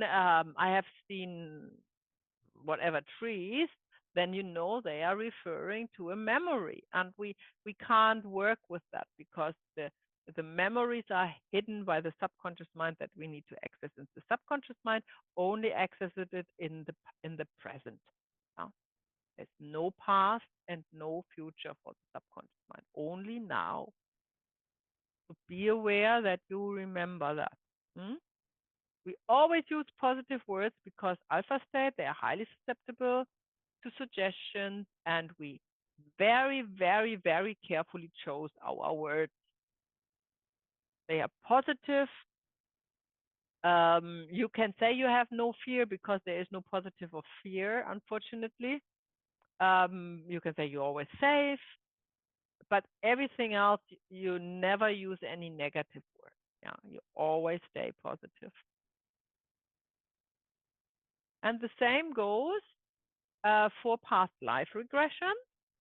We do past life regressions, of course, with adults. We also do childhood regressions with adults. We are working with adult people. Yeah, we don't work with children. That's a whole different work that I cannot guide you because I don't do that. Yeah, you cannot use what I'm teaching here and work with children. Yeah, I don't even know if it works, and I don't know how it works, and what's the dangers there. And we don't need to. We are working with the adult. If there is a parent who is worried about their child, we know we can constellate for the child. That wouldn't be a problem, yeah, for example. But we are not working, we are not having a child sitting in the chair and doing a regression with them. No. Well, I'm not doing this, and I'm not teaching that. Of course, you can do what you like, but I'm not. I have no tools to work with children. The intention is to access a past life that has caused the problem, obviously. The information of what was the situation that has caused the traumatic experience comes from the clothes they wear, from the environment they are in. Maybe a thought or a memory pops up. That's all good as long as it's in present tense. That's all valuable information. You ask your client all these questions very precise and in slow pace. Take your time. There's no rush. And the subconscious mind only works with you when the subconscious mind is guided. Yeah. So you have it on a very short rein. Therefore, you need to ask very precise questions and don't give much room for interpretation. Okay. Now, when you come to the stage where you inquire into the situation they are in, you are facing often in a past life regression something which we call a false memory. A false memory is a made-up story by the subconscious mind that has not happened. Yeah. And the subconscious mind is just taking you and the client on a detour because they don't want to reveal the traumatic experience because, again, it would cause pain, emotional pain and suffering. Yeah. And the false memories can come up when you are not very closely monitoring the way and guide the subconscious mind, the client's subconscious mind, to the event that you need to reveal in order to heal the traumatic experience. So, thank goodness, the false memories are pretty obvious. Yeah, when you know it, it's very easy to decipher and to spot them. And all you need to do is you go back and guide the client back in time to the real memory, not to the false.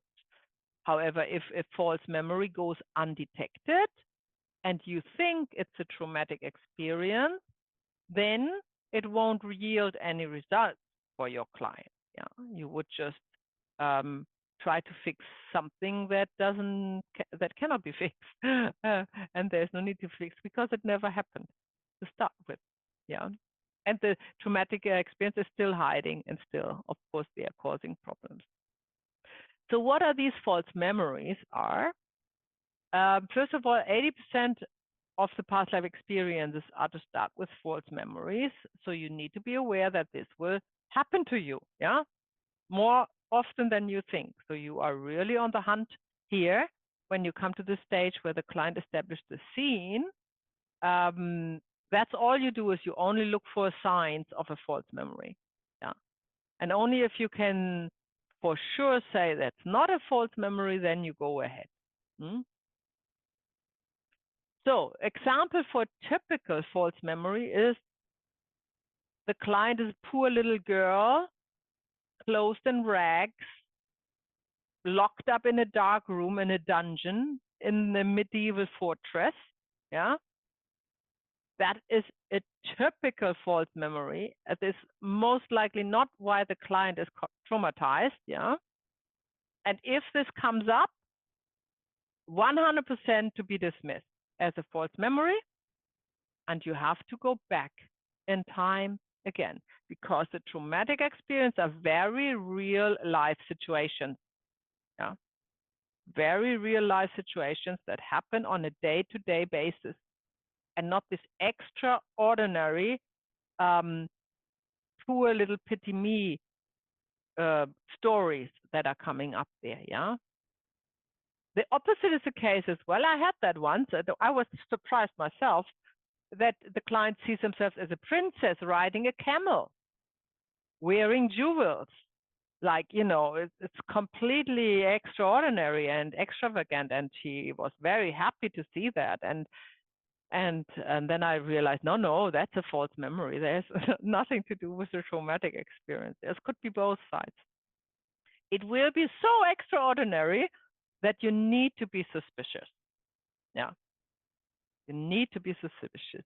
How can that be a traumatic experience that one, you know, has experienced in their lifetime? Normal is they get run over by a horse. That's very typical, yeah, a violent death, that they get run over by a horse, or a war situation, or where they got shot, or at home, a domestic violent act, yeah, that the father is beating the child to death. These are situations in the past life that are real and that are causing these symptoms that the client has in this lifetime. So how to deal with false memories? First of all, most important is that you detect them. That's the first hurdle. Once you have detected a false memory, it's easy. You just don't go down that route. You just stop it there.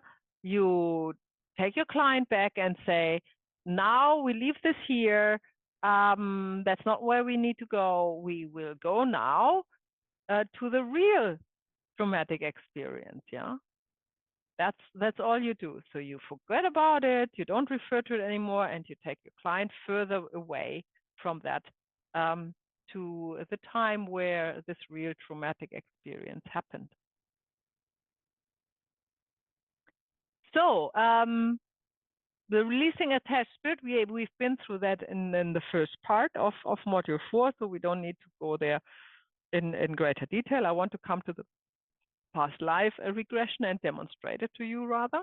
Yeah, but it has the same steps. Just to recap, you go in alpha state, you ask your client to go to the current problem or the pain they feel, and then you ask them to visualize whom do they see, who comes to mind, you know, describe it like you would them to describe it in their past life or in their early childhood. What do you see? Describe it to me. What is, you know, and in this case of the attached spirit, how do they look? Yeah. Then that we have practiced that, you see them in a color in this case, and that is how you send them and all the energies into this color, and you make sure it's completely dissolving with the color. And same as in spiritual cleansing, the client, wherever this attachment was, need to fill out this empty space with their own light shining from within. Shining from within, let it fill out so it is not vacant and can attract anybody else. So that is nice and filled and the client feels whole. Yeah. As always, and you see is also when we do regressions, also childhood regressions or past life regressions, make sure that the inner child, who is the soul, the traumatized soul of the client, is always with them and not staying behind. Yeah. In case of attached spirit, in case of a childhood trauma, or in case of the past life regression, it's always the same. We want to make sure the inner child, the hurt soul of the client is not left at the event. Then healing cannot take place. Yeah, it needs to be reunited with the client, and just always focus on that. And then we have the closing, of course, guiding them back out of alpha state into the present room. So we go quickly through here. We know that releasing possessive energies is exactly the same. And then we also look, did we not do that? Anybody remembers? Have we looked at releasing foreign energies in a family constellation? Did we talk about that? No, we didn't? Okay, so it's the same steps, but in the family constellation, you have the advantage that you have representatives, which is great. So when you work with a client one-on-one in regression, then they have to visualize everything. Yeah. Yeah, the client has to visualize everything, and you are relying on what they say to you. Yeah, because you don't see it, only the client sees it. But in a family constellation, you have other people. As always, as a facilitator, we can draw our conclusions from the information we get from the representative. And that's brilliant. So if you, and it happened to me more than once in a family constellation, that instead of having intergenerational trauma, all of a sudden we were facing with an attached entity to the client. No?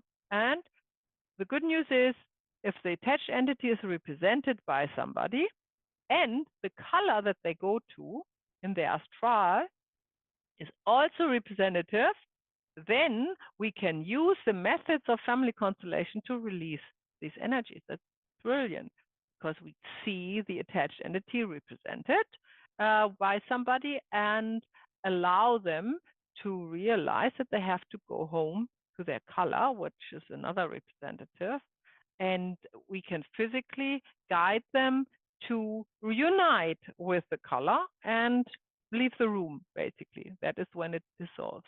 And that is how you use representatives in a family constellation situation to release foreign energies. So it works really, really well. And you only need 3. You need the client, you need the attached entity, and you need the home in astral where they go to, and that's it. Yeah? And ask the client if they see a color around this energy, if the representative doesn't see it, but they often see a color anyhow. So you have two people to ask. You have the representative of this attachment, and you have the representative of the client. And the third person, you also have the representative of the astral plane. So they all can tell you if and which one of our colors it is that they belong to. And don't forget to use our powerful words, yeah? So when we want to part in a relationship, the right word is thank you. So the client can say, thank you for staying with me. Now it's time to part. Yeah? That will let them, you know, give some distance between them and allow them to move away. Yeah, you belong to someone else, not me. Yeah? That's also something, yeah, that you can say, and you cannot stay. You cannot stay in my energy field because it's not yours.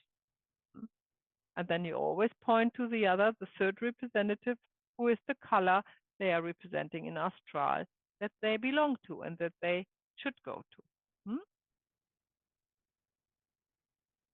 All right. Yes. Okay, the first one you say another person for later.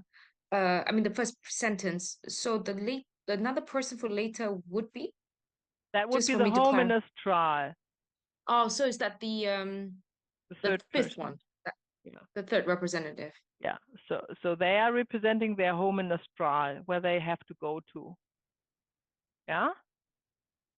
Yeah, and this is that's the point number 5, right? Yes. That's linked. Okay. Yes. Got it. Thank you. What else can I say about that? Yeah, make sure the client or the representative of the client is watching this procedure. That's important. It is not we are working with subtle energies here, and the attachment is not gone if the client is not in their power and observing the attachment going away and with their home, going to their home. That needs to be a conscious observation of the client or the representative. Yeah, so they have to watch it. That's important. Yeah, so it can go away. And then, yeah, you are concluding the constellation. That would be finished then.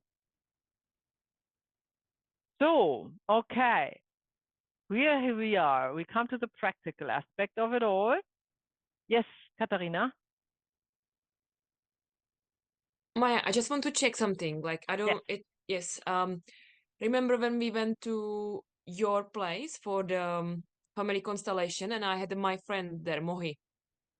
Yeah. Yes. So we were also like, you know, freeing up the energies. I think there was someone I was thinking representing for Danielle that time, I think. And it was the nightmares. And then, yeah.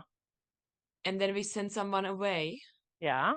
And then I think Mohi told me later, like that he was singing some karakia for the, for the soul, like to go up, like, And I was thinking, like, it's okay, like if he was putting something from him there, because it wasn't like, there was the space, and when he was putting, What was he putting there?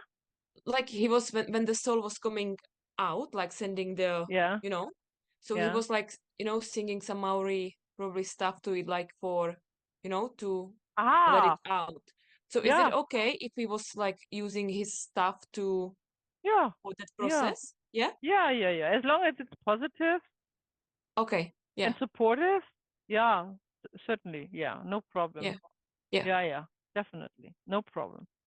Okay, so let me just, I think I have no other further slide to share. No, let me stop that then. So here we are. Now we spent the last 50 minutes with demonstrating and practicing regression. I would like to demonstrate a past life regression because that is probably the most comprehensive regression, needs the most steps, and we might even have to deal with the false memory, so that would be a bonus then if I can show that to you. Yeah. So we, of course, we make it speedy, maybe 15, 20 minutes. If you work with a client, you take 40, 45 minutes, an hour maybe, yeah. And then you're going to practice that in a group and yeah, in the breakout rooms. So who hands up? Who wants to have a past life regression? Who's volunteer? That goes quick, Evelyn. Okay. All right. So we pick Evelyn, and everybody else is observing, and feel free to take your notes and see if you can find the steps we talked about when I'm guiding, and make notes. So we start with our client's brief, of course, and we ask Evelyn, what is it about that you think would maybe be an issue that is related to a past life trauma? I wasn't even thinking about it, to be honest. I just felt to put my hand up.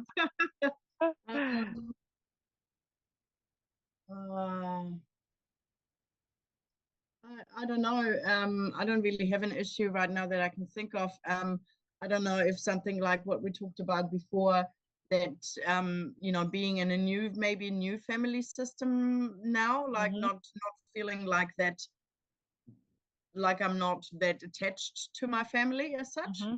If that could be used, or oh, we do. I mean, I can demonstrate it. We don't need to have an actual past life trauma. We just hope that something comes up for you that you can describe to us. Yeah. okay. So should we ask if someone else might be more having something more particular? maybe something pressing somebody else. What would you say, Katharina? Maybe I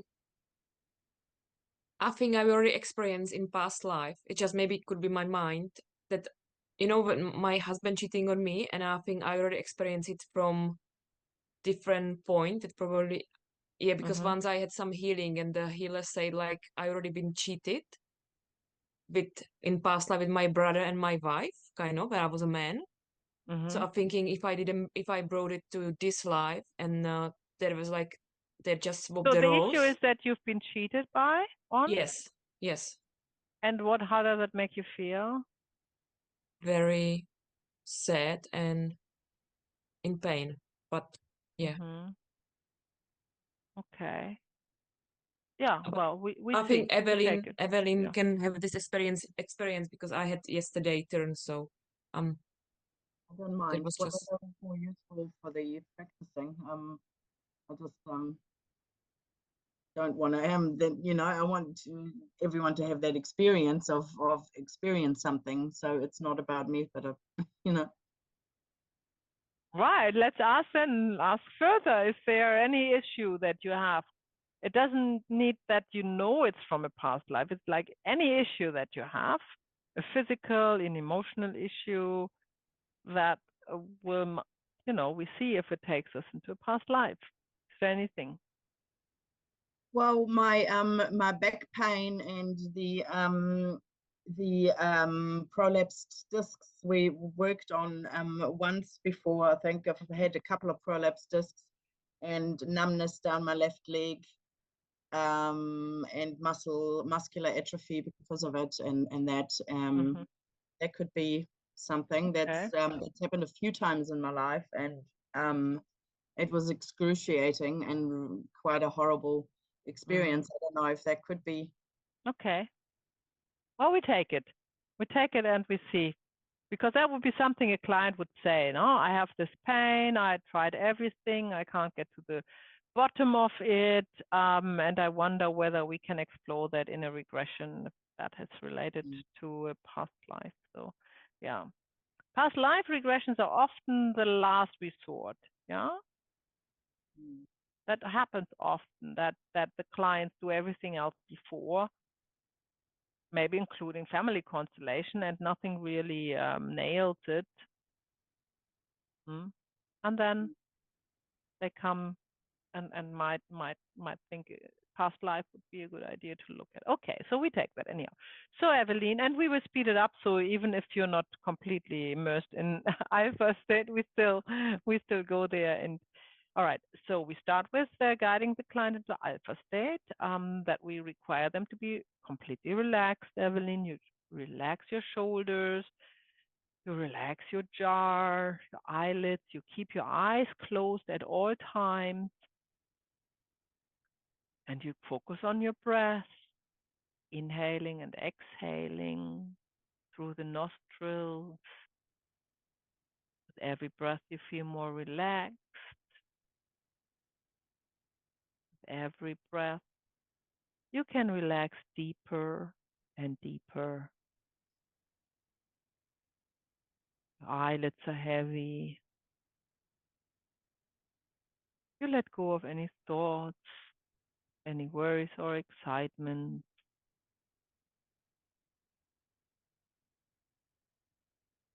Empty your mind and allow yourself to completely immerse into this feeling of relaxation. You feel safe at all times. There is no feeling of guilt, shame, or fear. When we are going to the source of the problem, and we go back in time now to the source of the problem, and I count you down from 3 to 1. And when I count to 1, you will see clearly what happened, why it happened, and who was with you. 3. And you will stay very relaxed, free of fear, guilt, or shame. 2.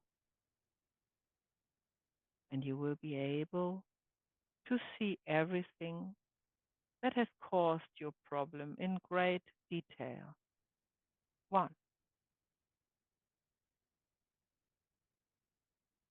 With your eyes closed, look down to your feet.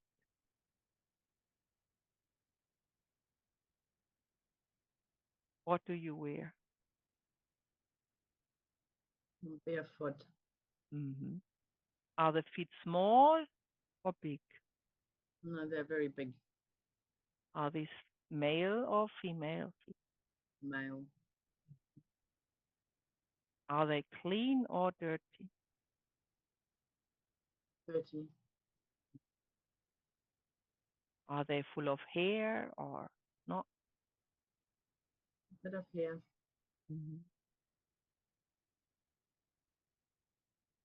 Then look up your legs. Do you wear anything on your legs?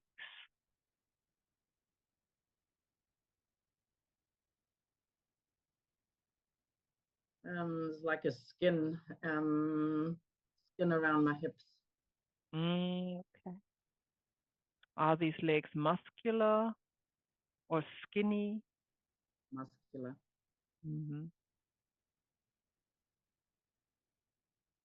Can you see the arms? Are they covered? No, they're also bare. Big arms. What is the color of your skin? White. Are there any scars on the skin or marks or blemishes or tattoos? Is there anything on the skin? Yeah, there's a few scars. Right. Now look to your hand, your right hand. Is there anything in your right hand? A sword. A sword. Is the sword new or used? New. Is the sword clean or dirty? Clean. Now look to your left hand. What is there? Anything in your left hand? A club. Sort of A club. Hmm. Does it has a weapon, a sign, what am I saying? A drawing? No, it's just a wooden thing. Is this new or is it used? It looks old. Mm-hmm. Very good.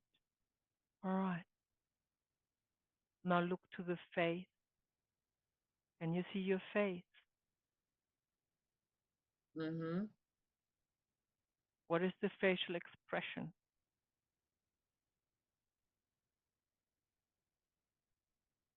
What do you feel? I can see a big beard. Mm-hmm.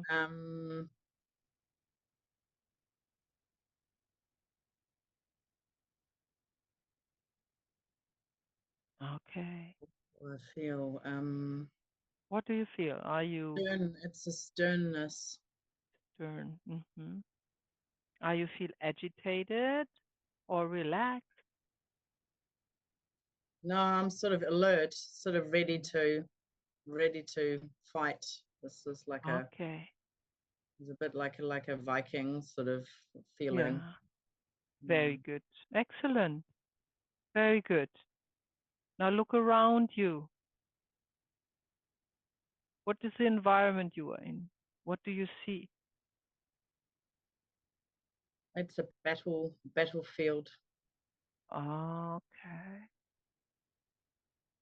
How many people do you see? There's a lot of dead people, I see. Mm-hmm. Mm-hmm. What are you doing there? Your sport is not spoiled.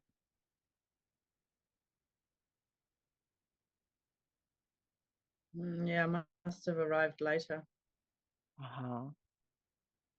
You can't. Oh yeah, there is sadness now coming up. Very good. So you come too late. That's it? Yes. Yes. Look around you. Is there anybody alive? Nobody. Mm. Very good. Let that come up. Excellent. Very good. Very good.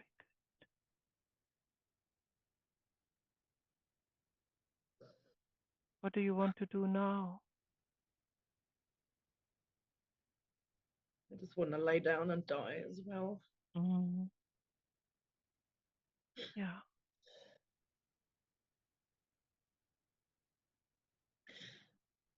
Very good.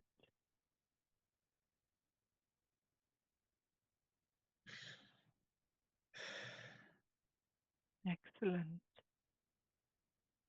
Now we go back in time to a few hours before all this happened.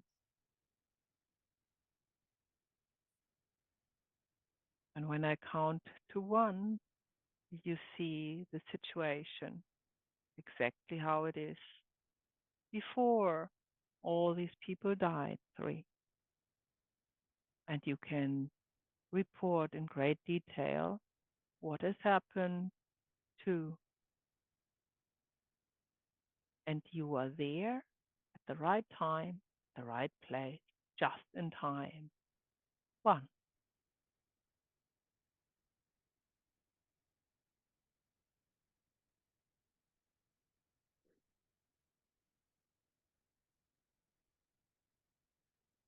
Like a little village with Mm-hmm. families and fires and Mm-hmm. Very good. And how do you feel? I feel happy there. Very good. Very good. Excellent. Now you gather everyone in the village. Hmm? And you get up on, you go on a stone, on a rock, so everybody can see you. And you draw your brand new sword. And you say to everyone, we have to leave now. I will guide you out of the danger into safetyness. And we have to leave now. Mm-hmm. I'll guide you out of danger into safety. Follow me. Follow me. What do the villagers say?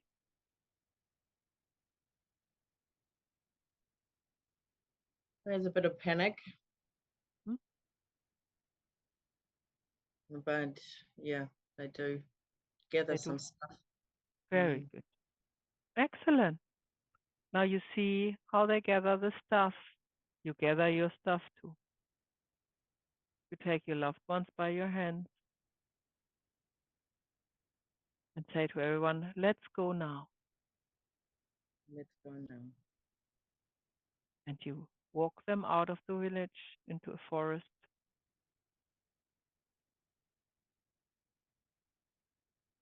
And through the forest, unused paths, over hills, through meadows. You're crossing a stream several times. And finally, you arrive at a place that is beautiful, that has abundant, fertile soil, wood to build houses with, clean, fresh water from a spring.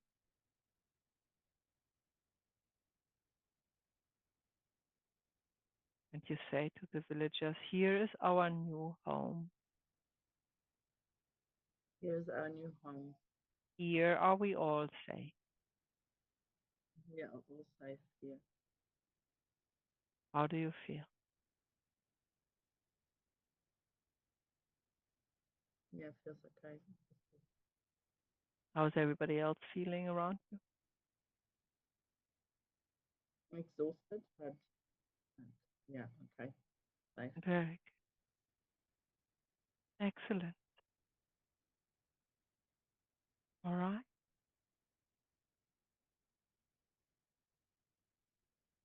So now we leave it here and you come back into your room. You feel the weight of your body on the chair. And when I count up to 3, you will remember everything and you will feel very relaxed. 1, 2, and you will open your eyes when your problem has been solved.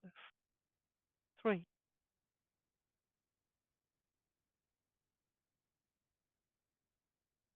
Mm. Mm. Mm. Right. Mm. Very good. Mm. Yeah, that was intense. Mm. Very good. Well Mm. done in this short time. Mm. Excellent job. So these are the steps. Do you get the idea, right? The idea is to find a solution where no harm is done.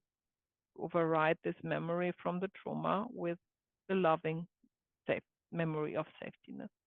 Yeah, and that's up to you. You guide your client. You just be careful with the words you're choosing. It has to be simple, believable. Yeah, not complicated. Okay. Now it's your turn. And of course we didn't go to do the spiritual cleansing, but I gave you the steps anyhow. And when it would be indicated, you would just integrate that before you return. Yeah, right before you return to the present moment. Okay. We have 1, 2, 3 breakout rooms, groups of 2.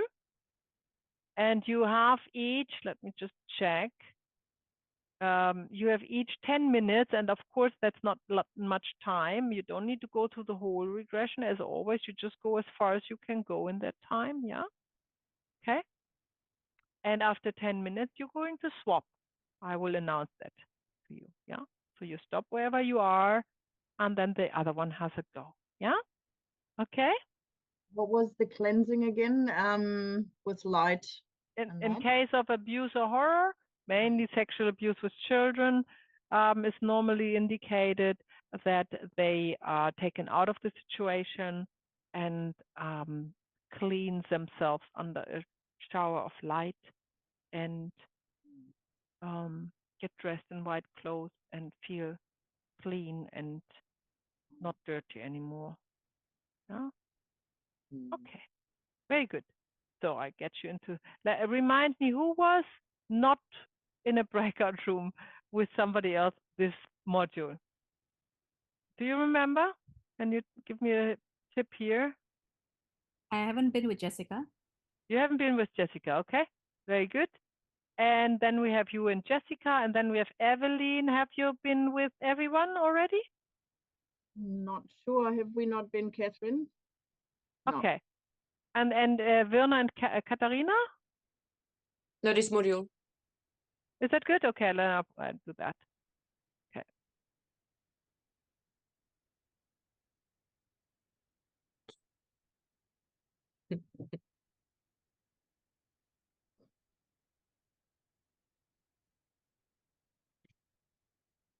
Okay.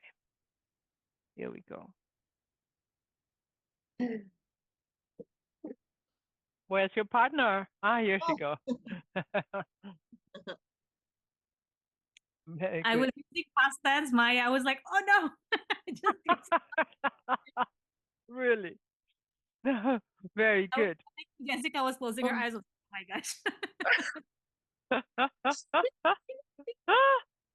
Excellent.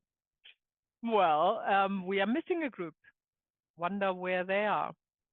Lost in the World Wide Web. Lost in the past lives. Oh dear. Here they are. Celine, Very good. Just Yeah? very quickly, right? I'm just, maybe this is like good feedback. We just did something where I told Celine with this red color thing that I don't feel like I'm a good person. And I thought it was associated with the past life thing. Mhm.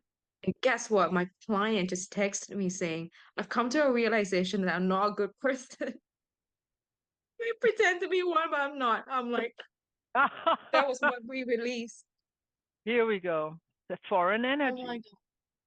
It's insane that I felt it. It was Mhm. very intense for me. Yeah. Mhm. Wow. Thank you. That's like Great. feedback. It was just Instant feedback. Yeah, the universe is Mm. providing. Very good. Good. Okay. So, yeah, let's share quick, sweet and quick. Share your experience and maybe questions you have regarding facilitating a past life regression. Who wants to start? I can start. Catherine. Yeah, we can start. It was good. It was quick, and it amazingly worked.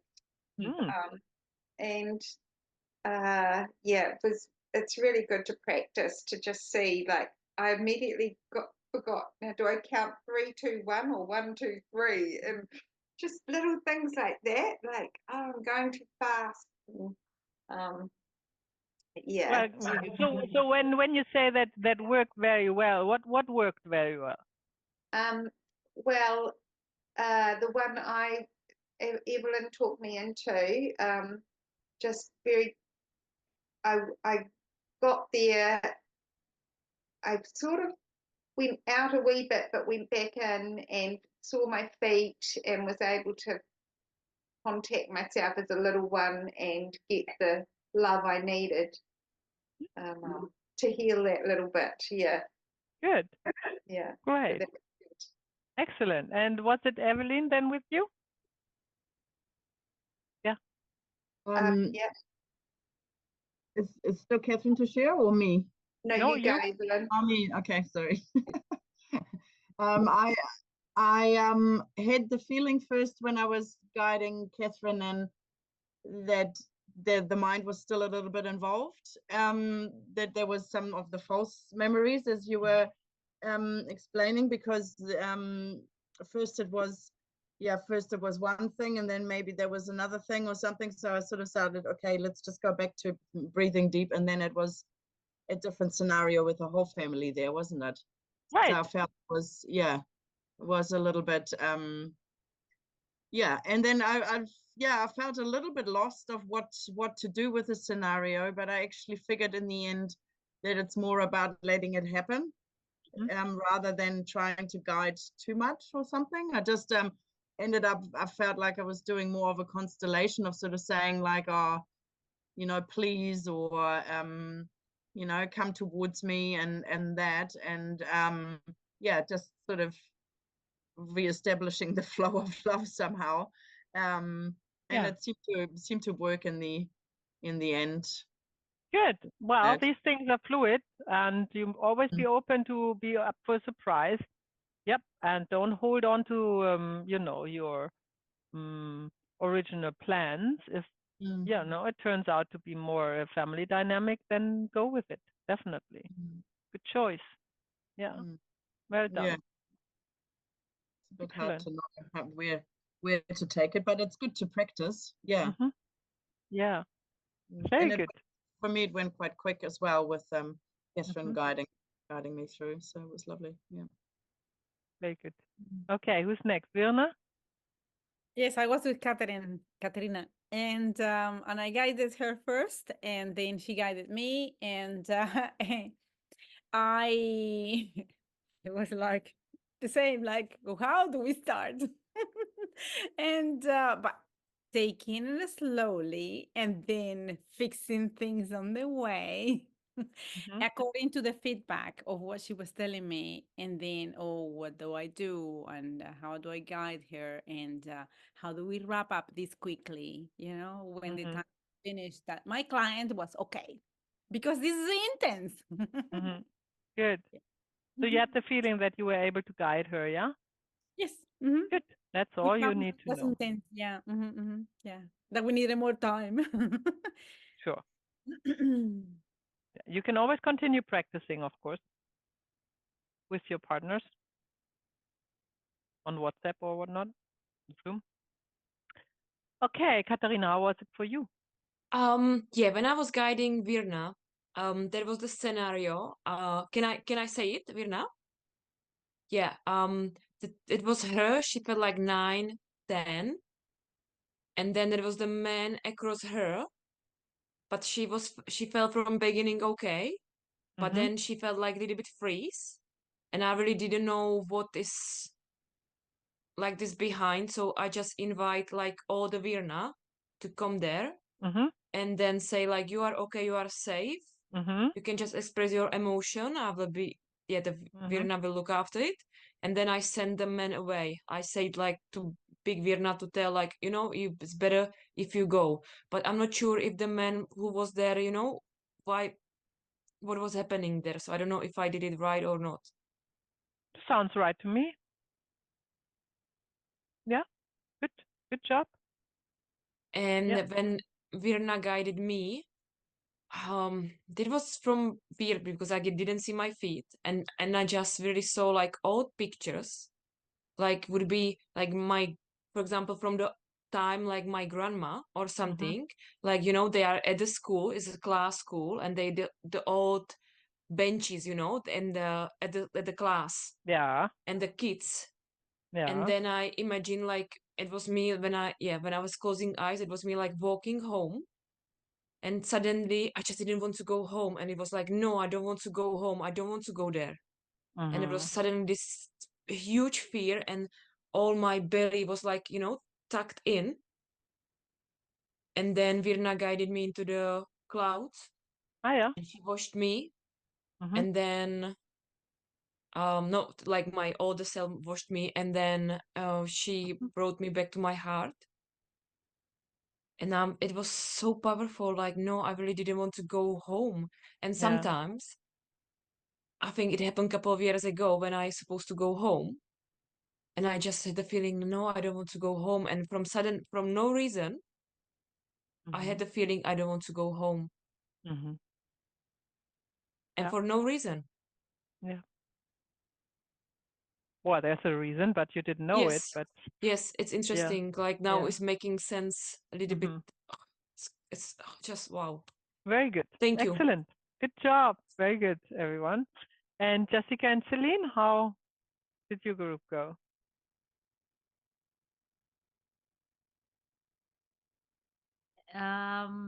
For me and Jessica, we had a or discussion like, oh, what are we gonna do? And then we're like, oh, which pathway we're gonna go. So that takes a bit of Jessica's time when she's doing session with me, and then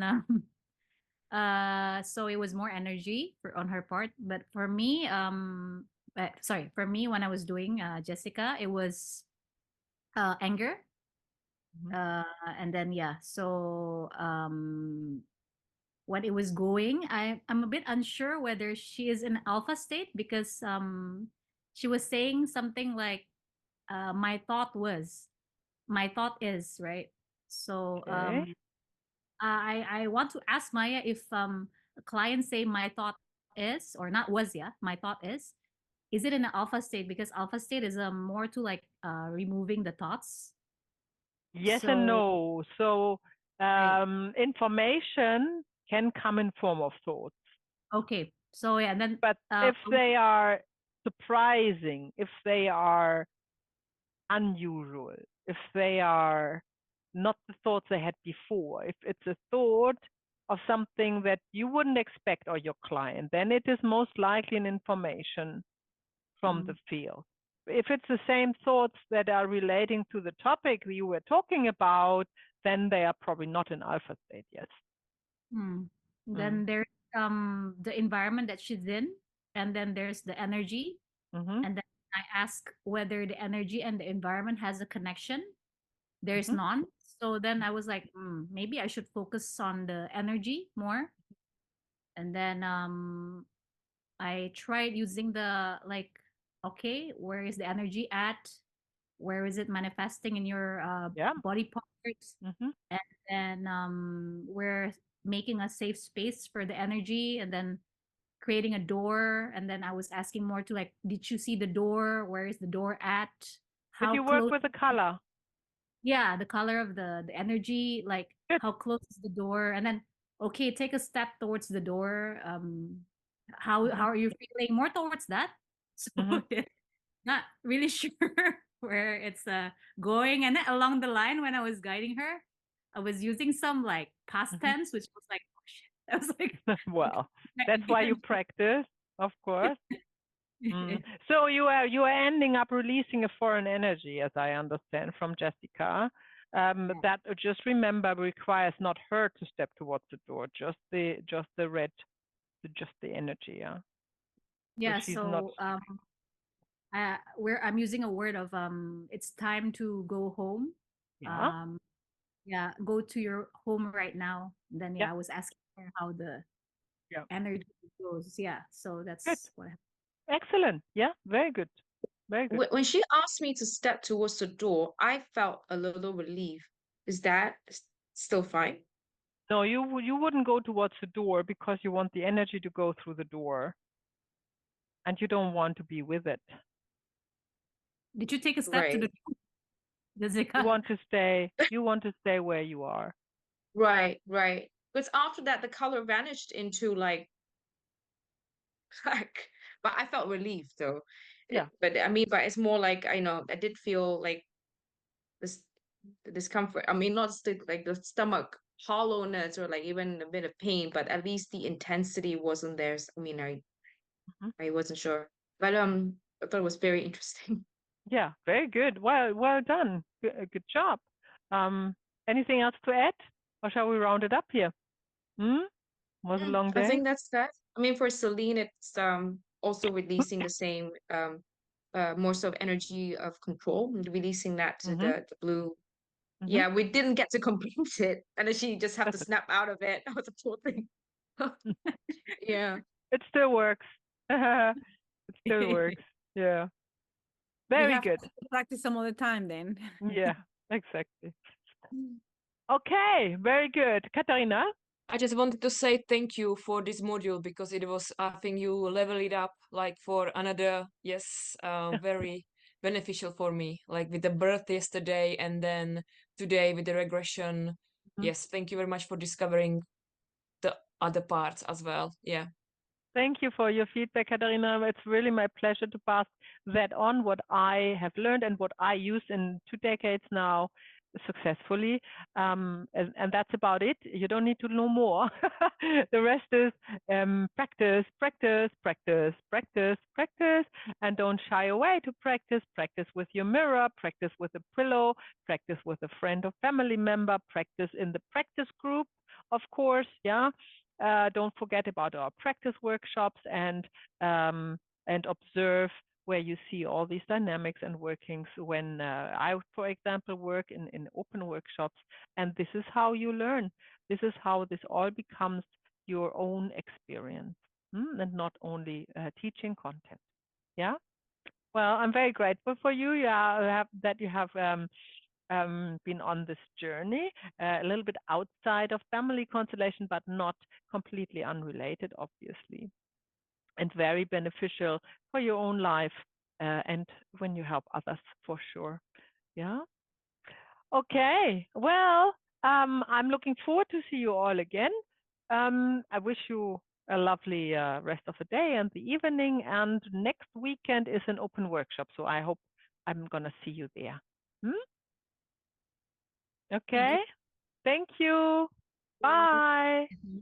Bye.